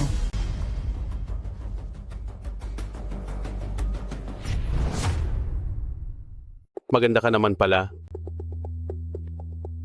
Pero ang tingin ko, mukha kang prom day. Pero dahil malapad ang balakang mo, siguro ay kaya mo. Akong bigyan ng isang malusog na anak na lalaki. May sakit ka ba sa utak? Tumigil ka. Su Cheng, naipakasal ka na namin kay President Chen? Akala ko ba hindi niyo na ako kinikilala? Kaya kung sino ang papakasalan ko, bakit kayo nangingialam? Naku ate, ginagawa ito ni na papa at mama para sa ikabubuti mo. Gusto mo bang habang buhay na walang asawa at basta na lang makikipag-date sa kung sino-sino?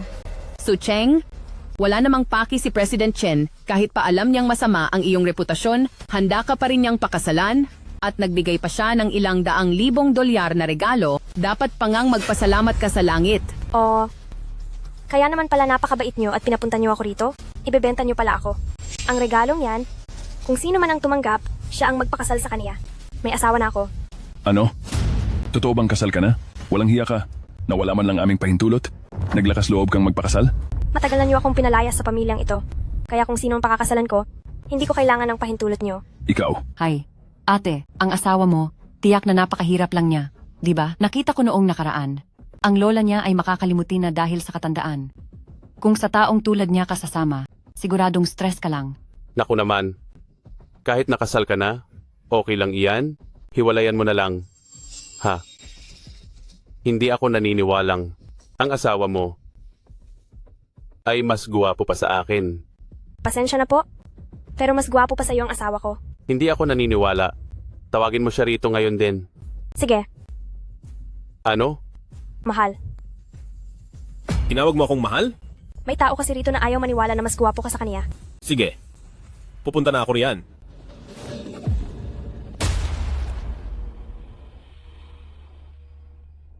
Ihanda ang sasakyan. Sa loob ng 10 minuto, kailangang makarating ako sa pamilya Su. Opo, boss. Ikaw, May lakas loob ka pa talagang patawagin ang lalaking yan? Kailangan niyo yung maghiwalay. Tingnan mo si President Chen. Napakayaman niya. Kahit wala na ang 5 niyang naging asawa, mayroon namang 4 na anak na mag-aalaga sa iyo. Kapag nagpakasal ka sa kaniya, hindi ka naman mahihirapan, di ba? akala niyo ba hindi ko alam ang balak niyo? Ang gusto niyo lang naman ay magbigay siya ng puhunan sa inyo. Sinasabi ko sa inyo, managinip kayo ng gising. Sandali. Naibigay ko na ang pera sa pamilya mo. Sumama ka na sa akin, kundi ang 4 kong anak ang parurusahan sa iyo. Inakala niyo ba? Na ako pa rin ay ganoon kadaling apihin?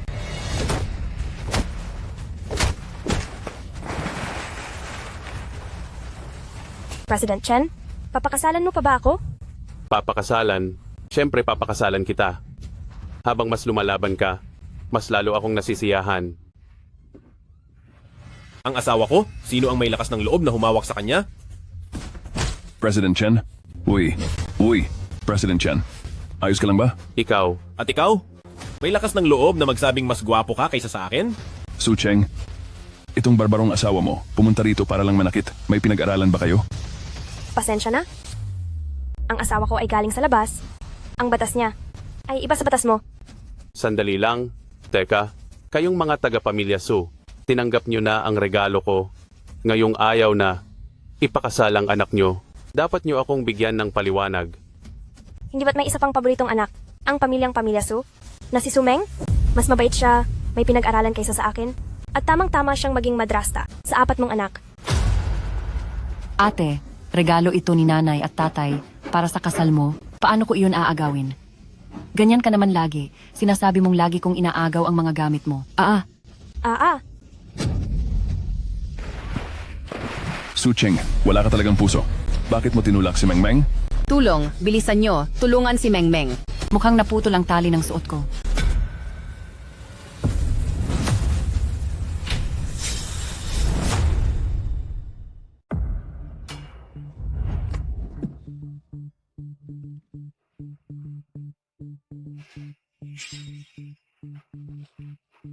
Saklolo. Tulong po, tulong. Bakit ka ba sumisigaw? Mababaw lang ang tubig. Ako. Pinulikat ako. Napakasakit.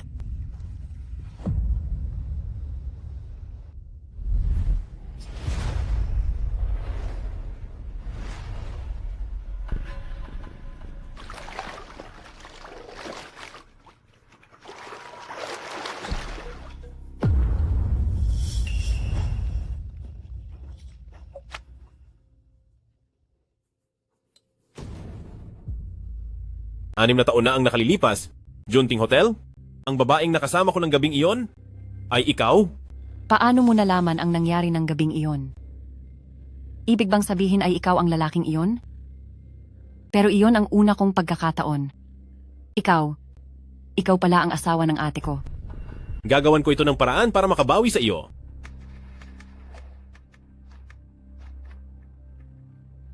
Nasaan si Su Cheng? Umalis na siya. Lola? Nahanap ko na ang babae mula 6 na taon na ang nakalilipas. Siya ang kapatid ni Su Cheng? Si Su Meng.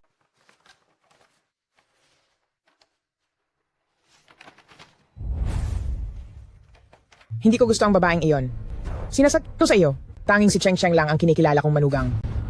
Lola, maaga akong nakauwi galing sa trabaho. Bumili ako ng ilang prutas.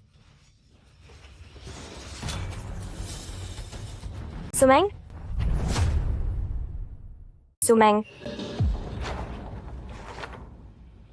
Ang mga dokumento ni Sumeng, bakit nandito ang mga ito? Si Sumeng? Siya ang babaeng matagal ko nang hinahanap. Noong nakaraan, nalasing ako at nalason. May isang babaeng pumasok sa maling kwarto. Malabo ang isip ko noon at pagkakagising ko, wala na siya. Kaya, sa loob ng maraming taon, hinahanap mo siya? Kahit nung kasal na tayo? Oo. Mahal mo siya?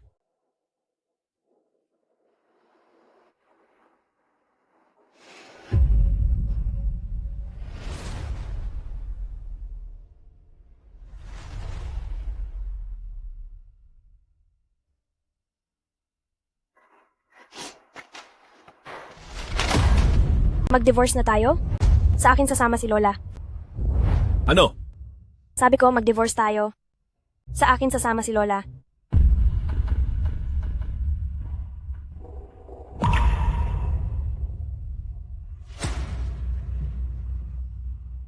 Sige. Mabuti, napakabuti. Mabuting maghiwalay kayo. Mabuting maghiwalay na. Darating ang oras, ipaghahanap ko si Cheng Cheng ng mas disenteng lalaki. Hindi ako makikipag-divorce. Mr. Lu, kapag hindi ka nakiisa, magsasampa ako sa korte ng kasong divorce. Mr. Lu? Ang bilis mo namang nagbago ng tawag sa akin. Oo. Ayaw ko na mayroon ka pang ibang mahal sa puso mo. Wala akong interes na makipaghati sa asawa sa ibang babae. Dahil sa pinagsamahan natin noon, bibigyan kita ng 1 linggo. Humanap ka ng matitirhan at umalis ka na.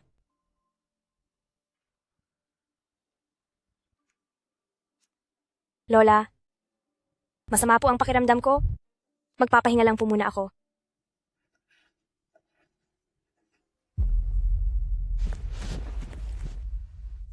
Si Su Cheng.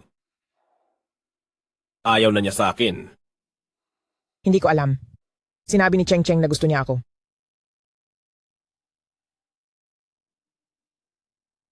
Kayong mga kabataan, alamin niyo kung ano ang nasa puso niyo. Nang hindi niyo, maramdaman ang pagsisisi sa huli.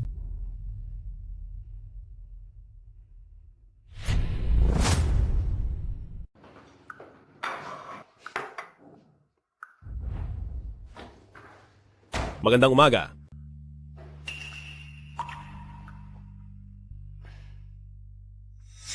Hoy! Hindi ka na ba kakain ng agahan? Sa susunod ay hindi mo na kailangang pagbilhan ako ng agahan at saka dahil nagpasya na tayong maghiwalay. Para naman sa mga gastusin, maghanap ka na ng sarili mong trabaho para buhayin ang sarili mo. Oo nga pala. Mayroon kang gustong ligawan? Mas mabuti na sa susunod ay huwag ka nang magpakasiga.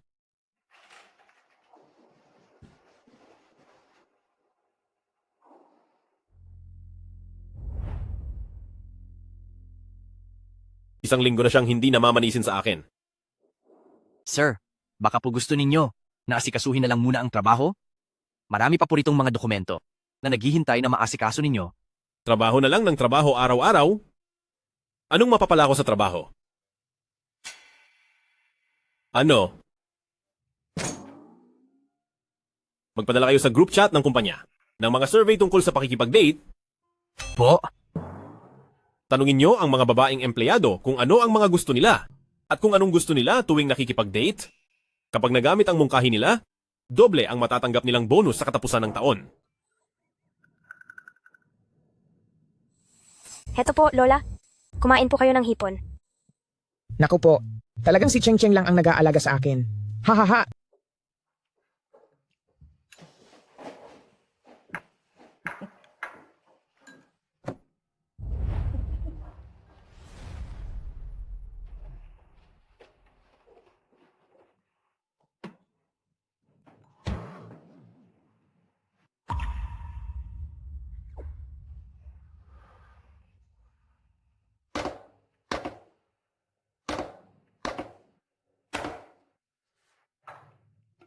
Mr. Lu, Ano yon? tapos na ang palugit na 1 linggo? Huwag mong kalimutang ibalik sa akin ang susi.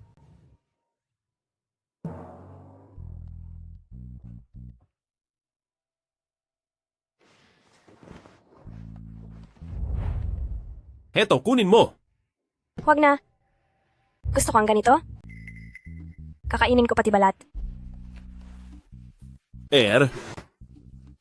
Bakit kaya? Ang hirap dito? Bakit ang bigat sa pakiramdam?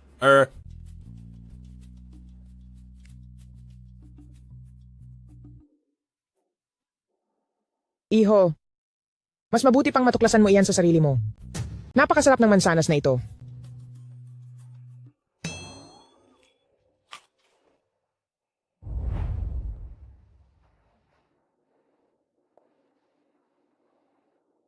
Special Assistant Joe, isagawa mo ang pagkikita namin ni Sumeng.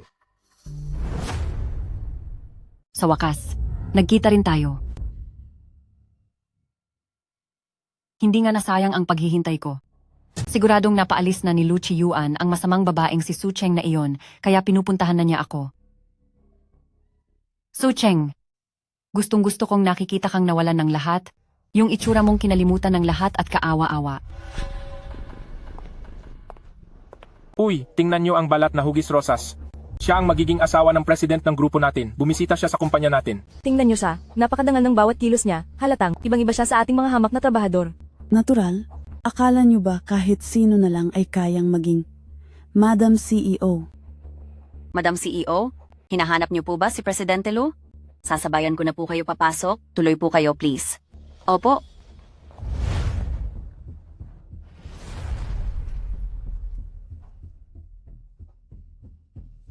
Chiyuan, kanina ka pa ba naghihintay?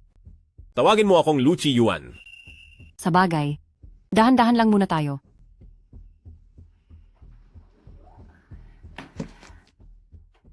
Chiyuan, iyang kape mo mukhang ang bango, titikman ko lang.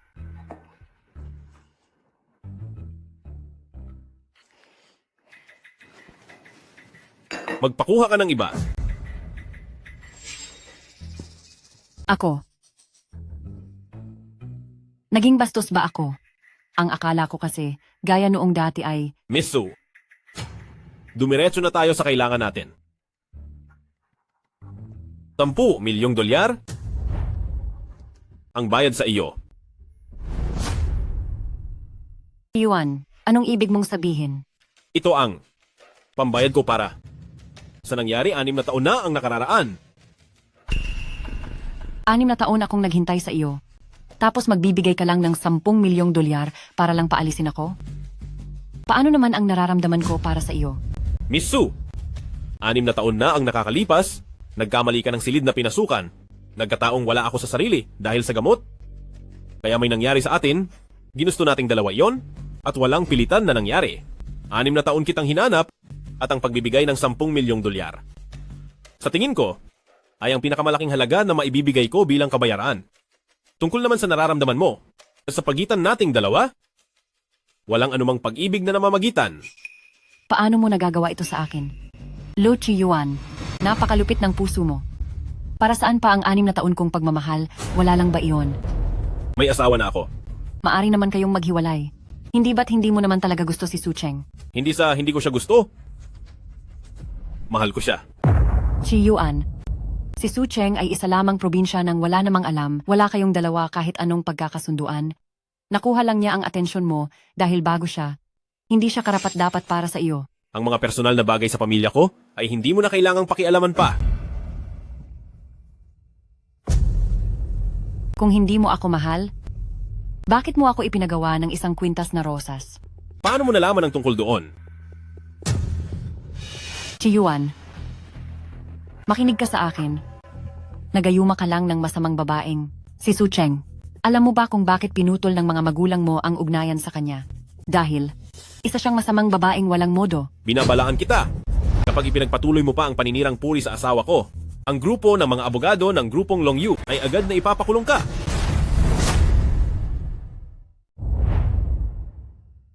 Hindi alam ni Cheng Cheng ang totoong pagkatao ko. Kung sasabihin mo ang mga bagay na hindi dapat malaman, alam mo kung ano ang kayang gawin ni Pamilyang Lu.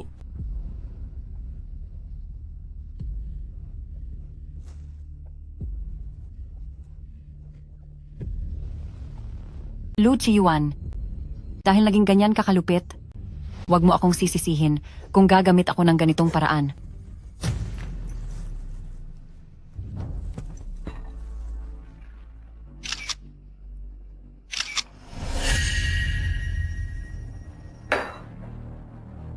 Uminom ako kasama siya ngayon sa iisang tasa ng kape. Sobrang saya ko.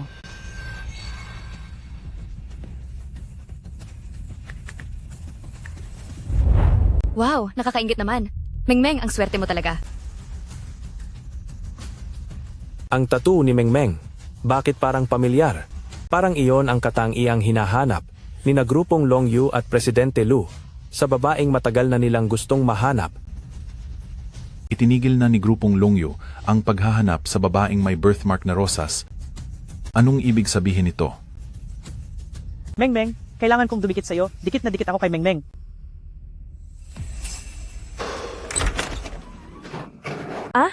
Ikaw? Bakit ka nandito? Anong nangyayari dito?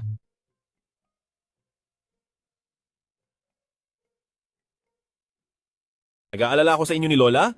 Nandito ako para bantayan kayo.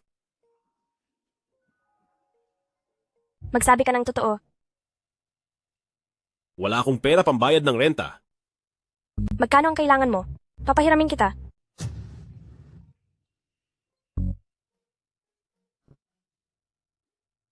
Cheng, patawad po.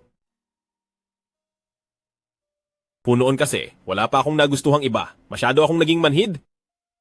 Hindi ko alam kung ano ang pakiramdam kapag nagkakagusto sa isang tao. Naintindihan ko na, nitong mga nakaraang araw, ikaw lang talaga ang taong gusto ko sa simulat sa pool.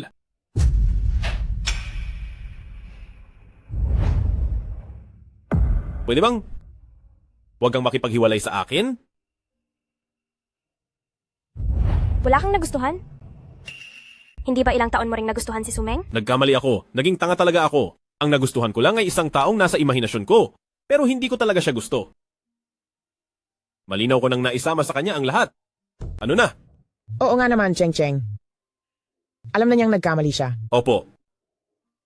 Lola, Sira ulo ka talaga. pumasok ka na muna.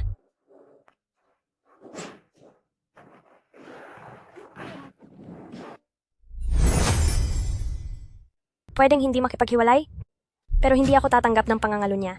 Hindi ka tatanggap ng pangangalo niya? Sigurado iyon. Dahil ikaw lang ang mahal ko. Hindi kailangang maging masyadong madrama. Ayusin mo na lang ang pag-uugali mo bilang asawa. Pag-uugali bilang asawa? Opo. Lola, taga-Tianjin po ba kayo? Napakahusay niyo pong sumakay sa usapan. Hahaha. Ay nako. Ang pag-aaway ng mag-asawa ay normal lang. Ang mahalaga ay pahalagahan niyo ang isa't isa. Cheng, palagi kitang papahalagahan.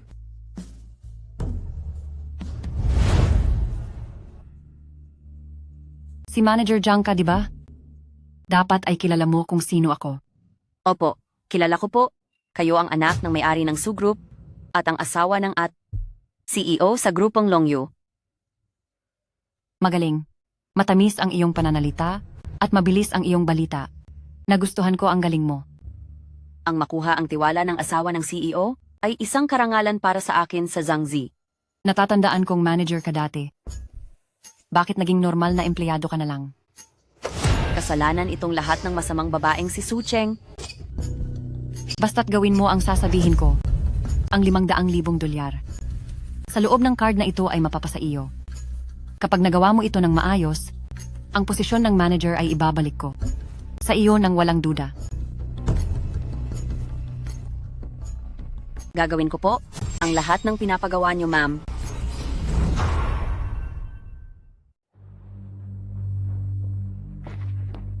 President Su, may isang customer na gusto kayong kunin para sa disenyo ng Seaside Villa.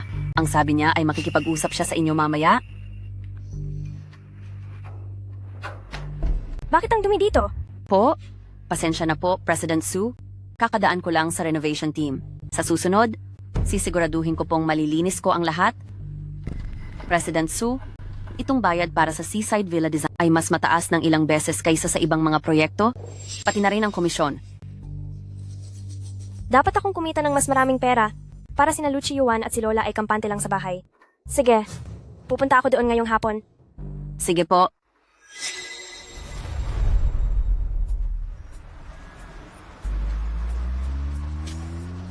Napakasipag talaga ni Madam.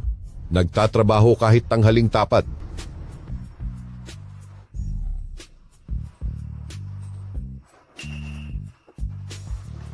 Pumasok na si Madam. Dito na lang muna tayo magantay para hindi siya magduda. Miss Su? Miss Su?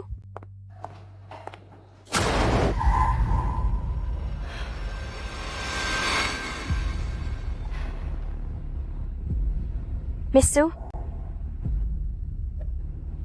Miss Su?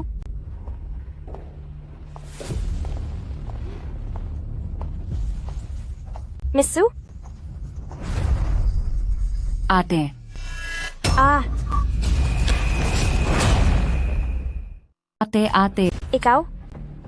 Nananakot ka lang, may saltik ka talaga. Ha ha ha. Sucheng, natatakot ka na ba niyan? Paano na lang kapag nakita mo na talaga si Heibai Wuchang? Gaano kaya kalala ang ikakatakot mo? Wala akong panahon para makipagtalo sa'yo dito. Sucheng, hindi ka ba nagtataka kung anong ginawa ko? Kaya galit na galit sa iyo sina Papa at Mama? Naghanap ako ng manghuhula at sinabi niya na ang kapalaran mo ay puno ng kamalasan. Panganib ka sa mga magulang natin. Nagawa mo iyon. Sumeng! Kahit paano ay pinalaki ka nila ng 20 taon, paano mo nagawa iyan? Sucheng, sisihin mo ang sarili mo dahil ginulo mo ang buhay ko. Alam mo ba noong nalaman nila na lumaki ka sa probinsya, awa ang naramdaman nila sa iyo? Pero ngayon, kamuhi-muhi ka na sa kanila. Sa totoo lang, sa iyo dapat mapupunta ang lahat ng pagmamahal nila, pero ngayon, akin na ang lahat. Ha ha ha. Nirecord ko ang lahat. Sige lang, i-record mo. Pero tignan lang natin kung makakaligtas ka pa para mailabas ang recording na iyan. Presidente Lu, nailagay na po ang Hawkeye system sa cellphone ng inyong may bahay. Kapag nalagay siya sa panganib, tutunog po ang alarma. Ihanda ang kotse. Opo.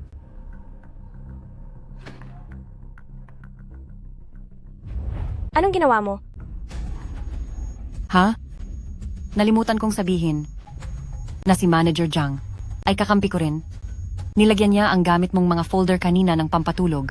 Anong binabalak mo? Ah, Tapos ka na. ah.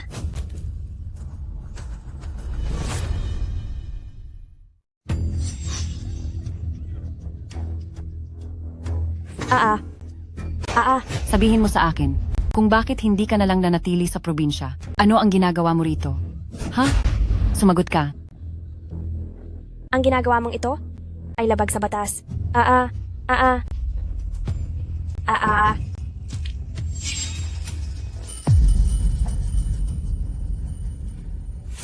Ibigay mo sa akin ang gamit.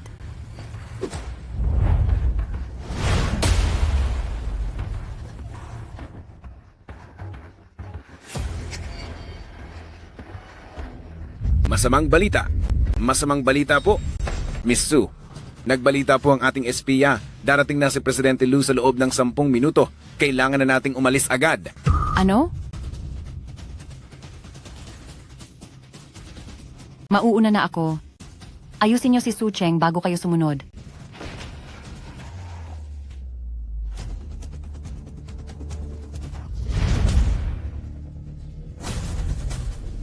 Cheng, sana ay wala kang masamang mangyari.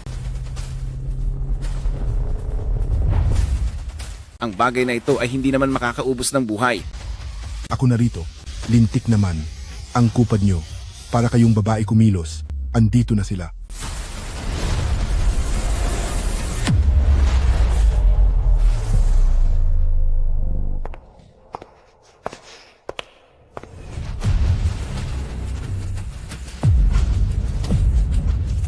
Cheng?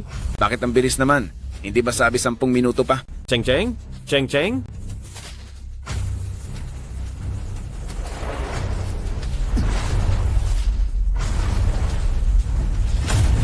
Huwag niyo silang tatapusin. Ang mga taong ito ay kailangan ko pa.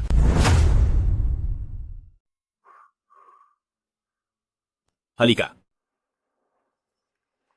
Aray, tama na. Kaya ko na ito. Sabi ng doktor, wala na raw akong dapat ipag-alala. Sinabi yon ng doktor sa medikal na aspeto, pero ako, sa pananaw ko bilang asawa mo, ako nag-aalala sa iyo. Makinig ka sa akin. Sa mga susunod na araw, ako muna ang mag-aalaga sa iyo. Salamat.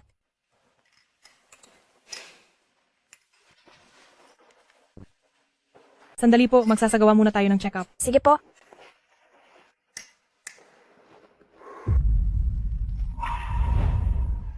Matagal na ang tattoo sticker na iyan. Hindi mo pa ba iyan binubura? Isa po itong balat. Balat? Maayos naman ang lahat. Magpahinga ka lang ng mabuti. Natatakot kasi akong baka isipin mong pangit iyan. Pareho ba kayo ni Sumeng na may ganitong balat? Sumeng? Wala siyang ganoon. Sandali lang, hintayin mo ako.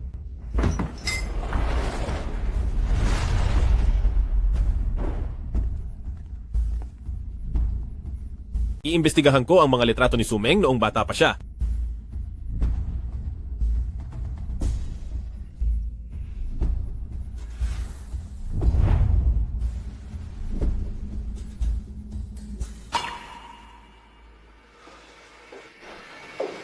Bakit? Anong problema?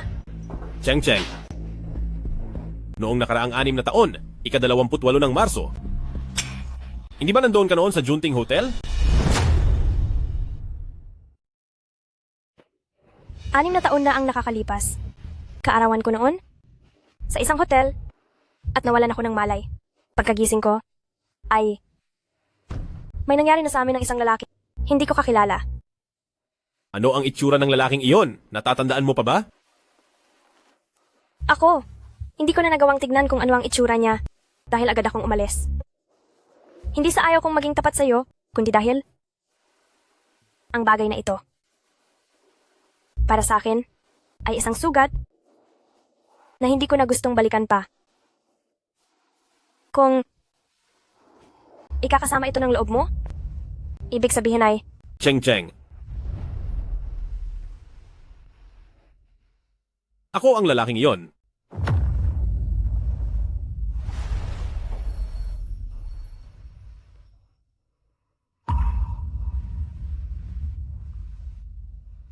kung ganon, paano si Sumeng?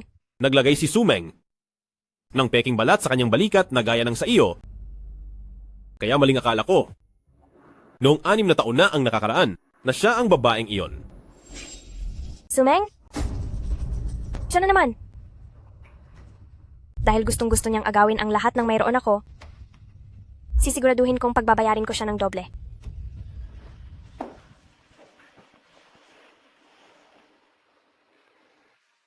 Lagi akong nasa tabi mo. Susuportahan ko ang desisyon mo.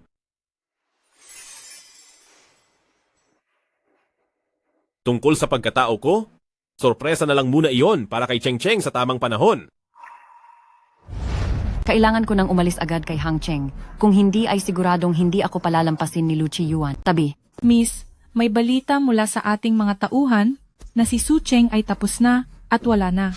Wala kaming balita nitong mga nakaraang araw dahil umiiwas kami sa paghahanap ni Lu Chiyuan. Ganoon pala iyon.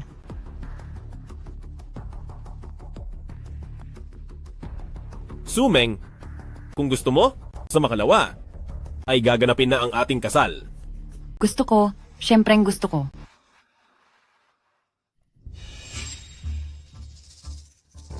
Su Cheng, hindi mo akalain no?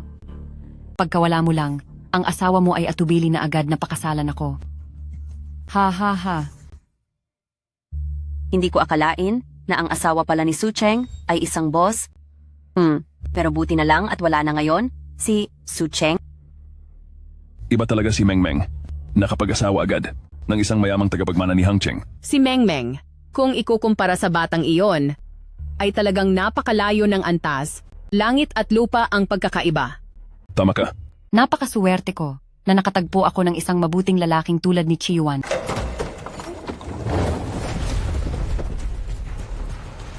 Sa ganyang klaseng lalaki, natatakot ako na baka hindi mo kayanin ang magiging kapalit. Ikaw, hindi ba't wala ka na? Galing ako sa kamatayan para hiramin ang buhay mo. Su Cheng, ang lugar na ito ay hindi. Para sa panggugulo, lumabas ka.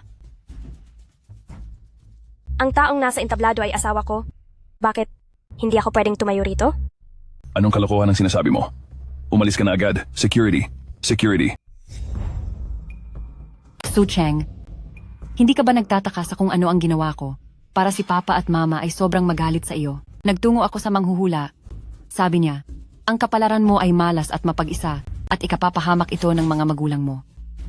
Dati, makukuha mo sana ang pagmamahal ng lahat, pero ngayon, sa akin na silang lahat. Ha ha ha, hindi. Pama, makinig po kayo sa paliwanag ko, hindi po ganito iyon. Sa loob ng maraming taon, nagkulang ba sa iyo ang pamilya Su? Paano mo nagawa ito sa amin? Pinalaki at inalagaan ka namin. Tinrato ka ng maayos. Tapos ikaw, Pa, ipinapahayag ko. Si Sumeng ay itinitiwakal na sa pamilya Su. huwag po. Huwag pong ganito. Pa, patawad po. Patawad po. Sumeng, dapat mong sisihin ang iyong pagiging sakim.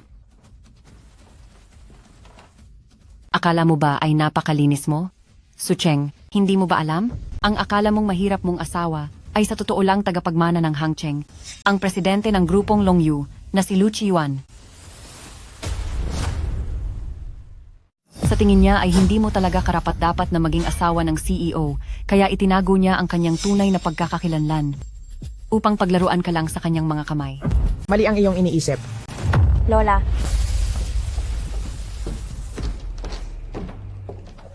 Ang layunin namin ni Chiyuan ay sanayin si Cheng Cheng bilang CEO ng grupo para makasama ni Chiyuan sa hinaharap na pamunuan ang grupong Longyu.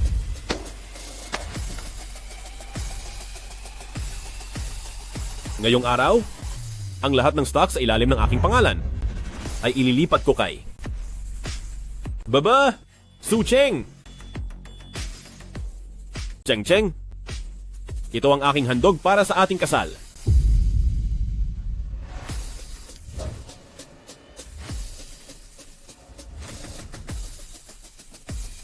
At para naman sa iyo, Sumeng, ilang beses mong sinaktan si Cheng Cheng upang makuha ang pera at manakit ng kapwa, ang katotohanan ng iyong krimen ay ganap na napatunayan at naisumite na ito sa pulisya. Ang natitirang bahagi ng iyong buhay ay hindi na makakalabas pa sa pintuan ng bilangguan. Hindi ito pwedeng mangyari. Papa, Mama, tulungan niyo po ako. Tulungan niyo ako. Sana lang ay sa oras na ito ay mawala ka na sa harap ko. Sucheng, nagkamali ako. Kasalanan ko ito dahil nabulag ako ng kasakiman. Pwede mo ba akong patawarin? Pasensya na. akala mo ba ay tanga ako? Hindi. Ate, bigyan mo pa ako ng isang pagkakataon, ate. Hindi. Papa, Mama. Bitawan niyo ako. Bitawan niyo ako. Papa, Mama, tulungan niyo po ako. Iligtas niyo ako. Cheng Cheng, pasensya na. Dati, ang lahat ay gawa-gawa lang ni Sumeng. Mapapatawad mo ba ako pati ang mama mo? Cheng Cheng, kami ng papa mo ay babawi talaga sa iyo. Dati ay malinaw na pwede naman ninyong imbestigahan ang katotohanan. Pero kayo ay hindi kailanman nakinig sa paliwanag ko. Naniwala lang kayo kay Sumeng. At pinalayas niyo ako sa pamilya Su. At pagkatapos ay pinilit niyo pa akong magpakasal sa isang matanda. Akala niyo ba sa isang sorry lang ay mapapatawad ko na kayo? Pasensya na, Ginoong Su. Hindi ganoon kadaling magpatawad. Pakiusap, umalis na kayo. Hindi. Wag po. Wag naman. Tara na. Anak. Cheng Cheng, Lola po. ayos lang iyan, huwag kang mag-alala. Opo. Mula ngayon, kami ni Chiyuan ang magiging pamilya mo.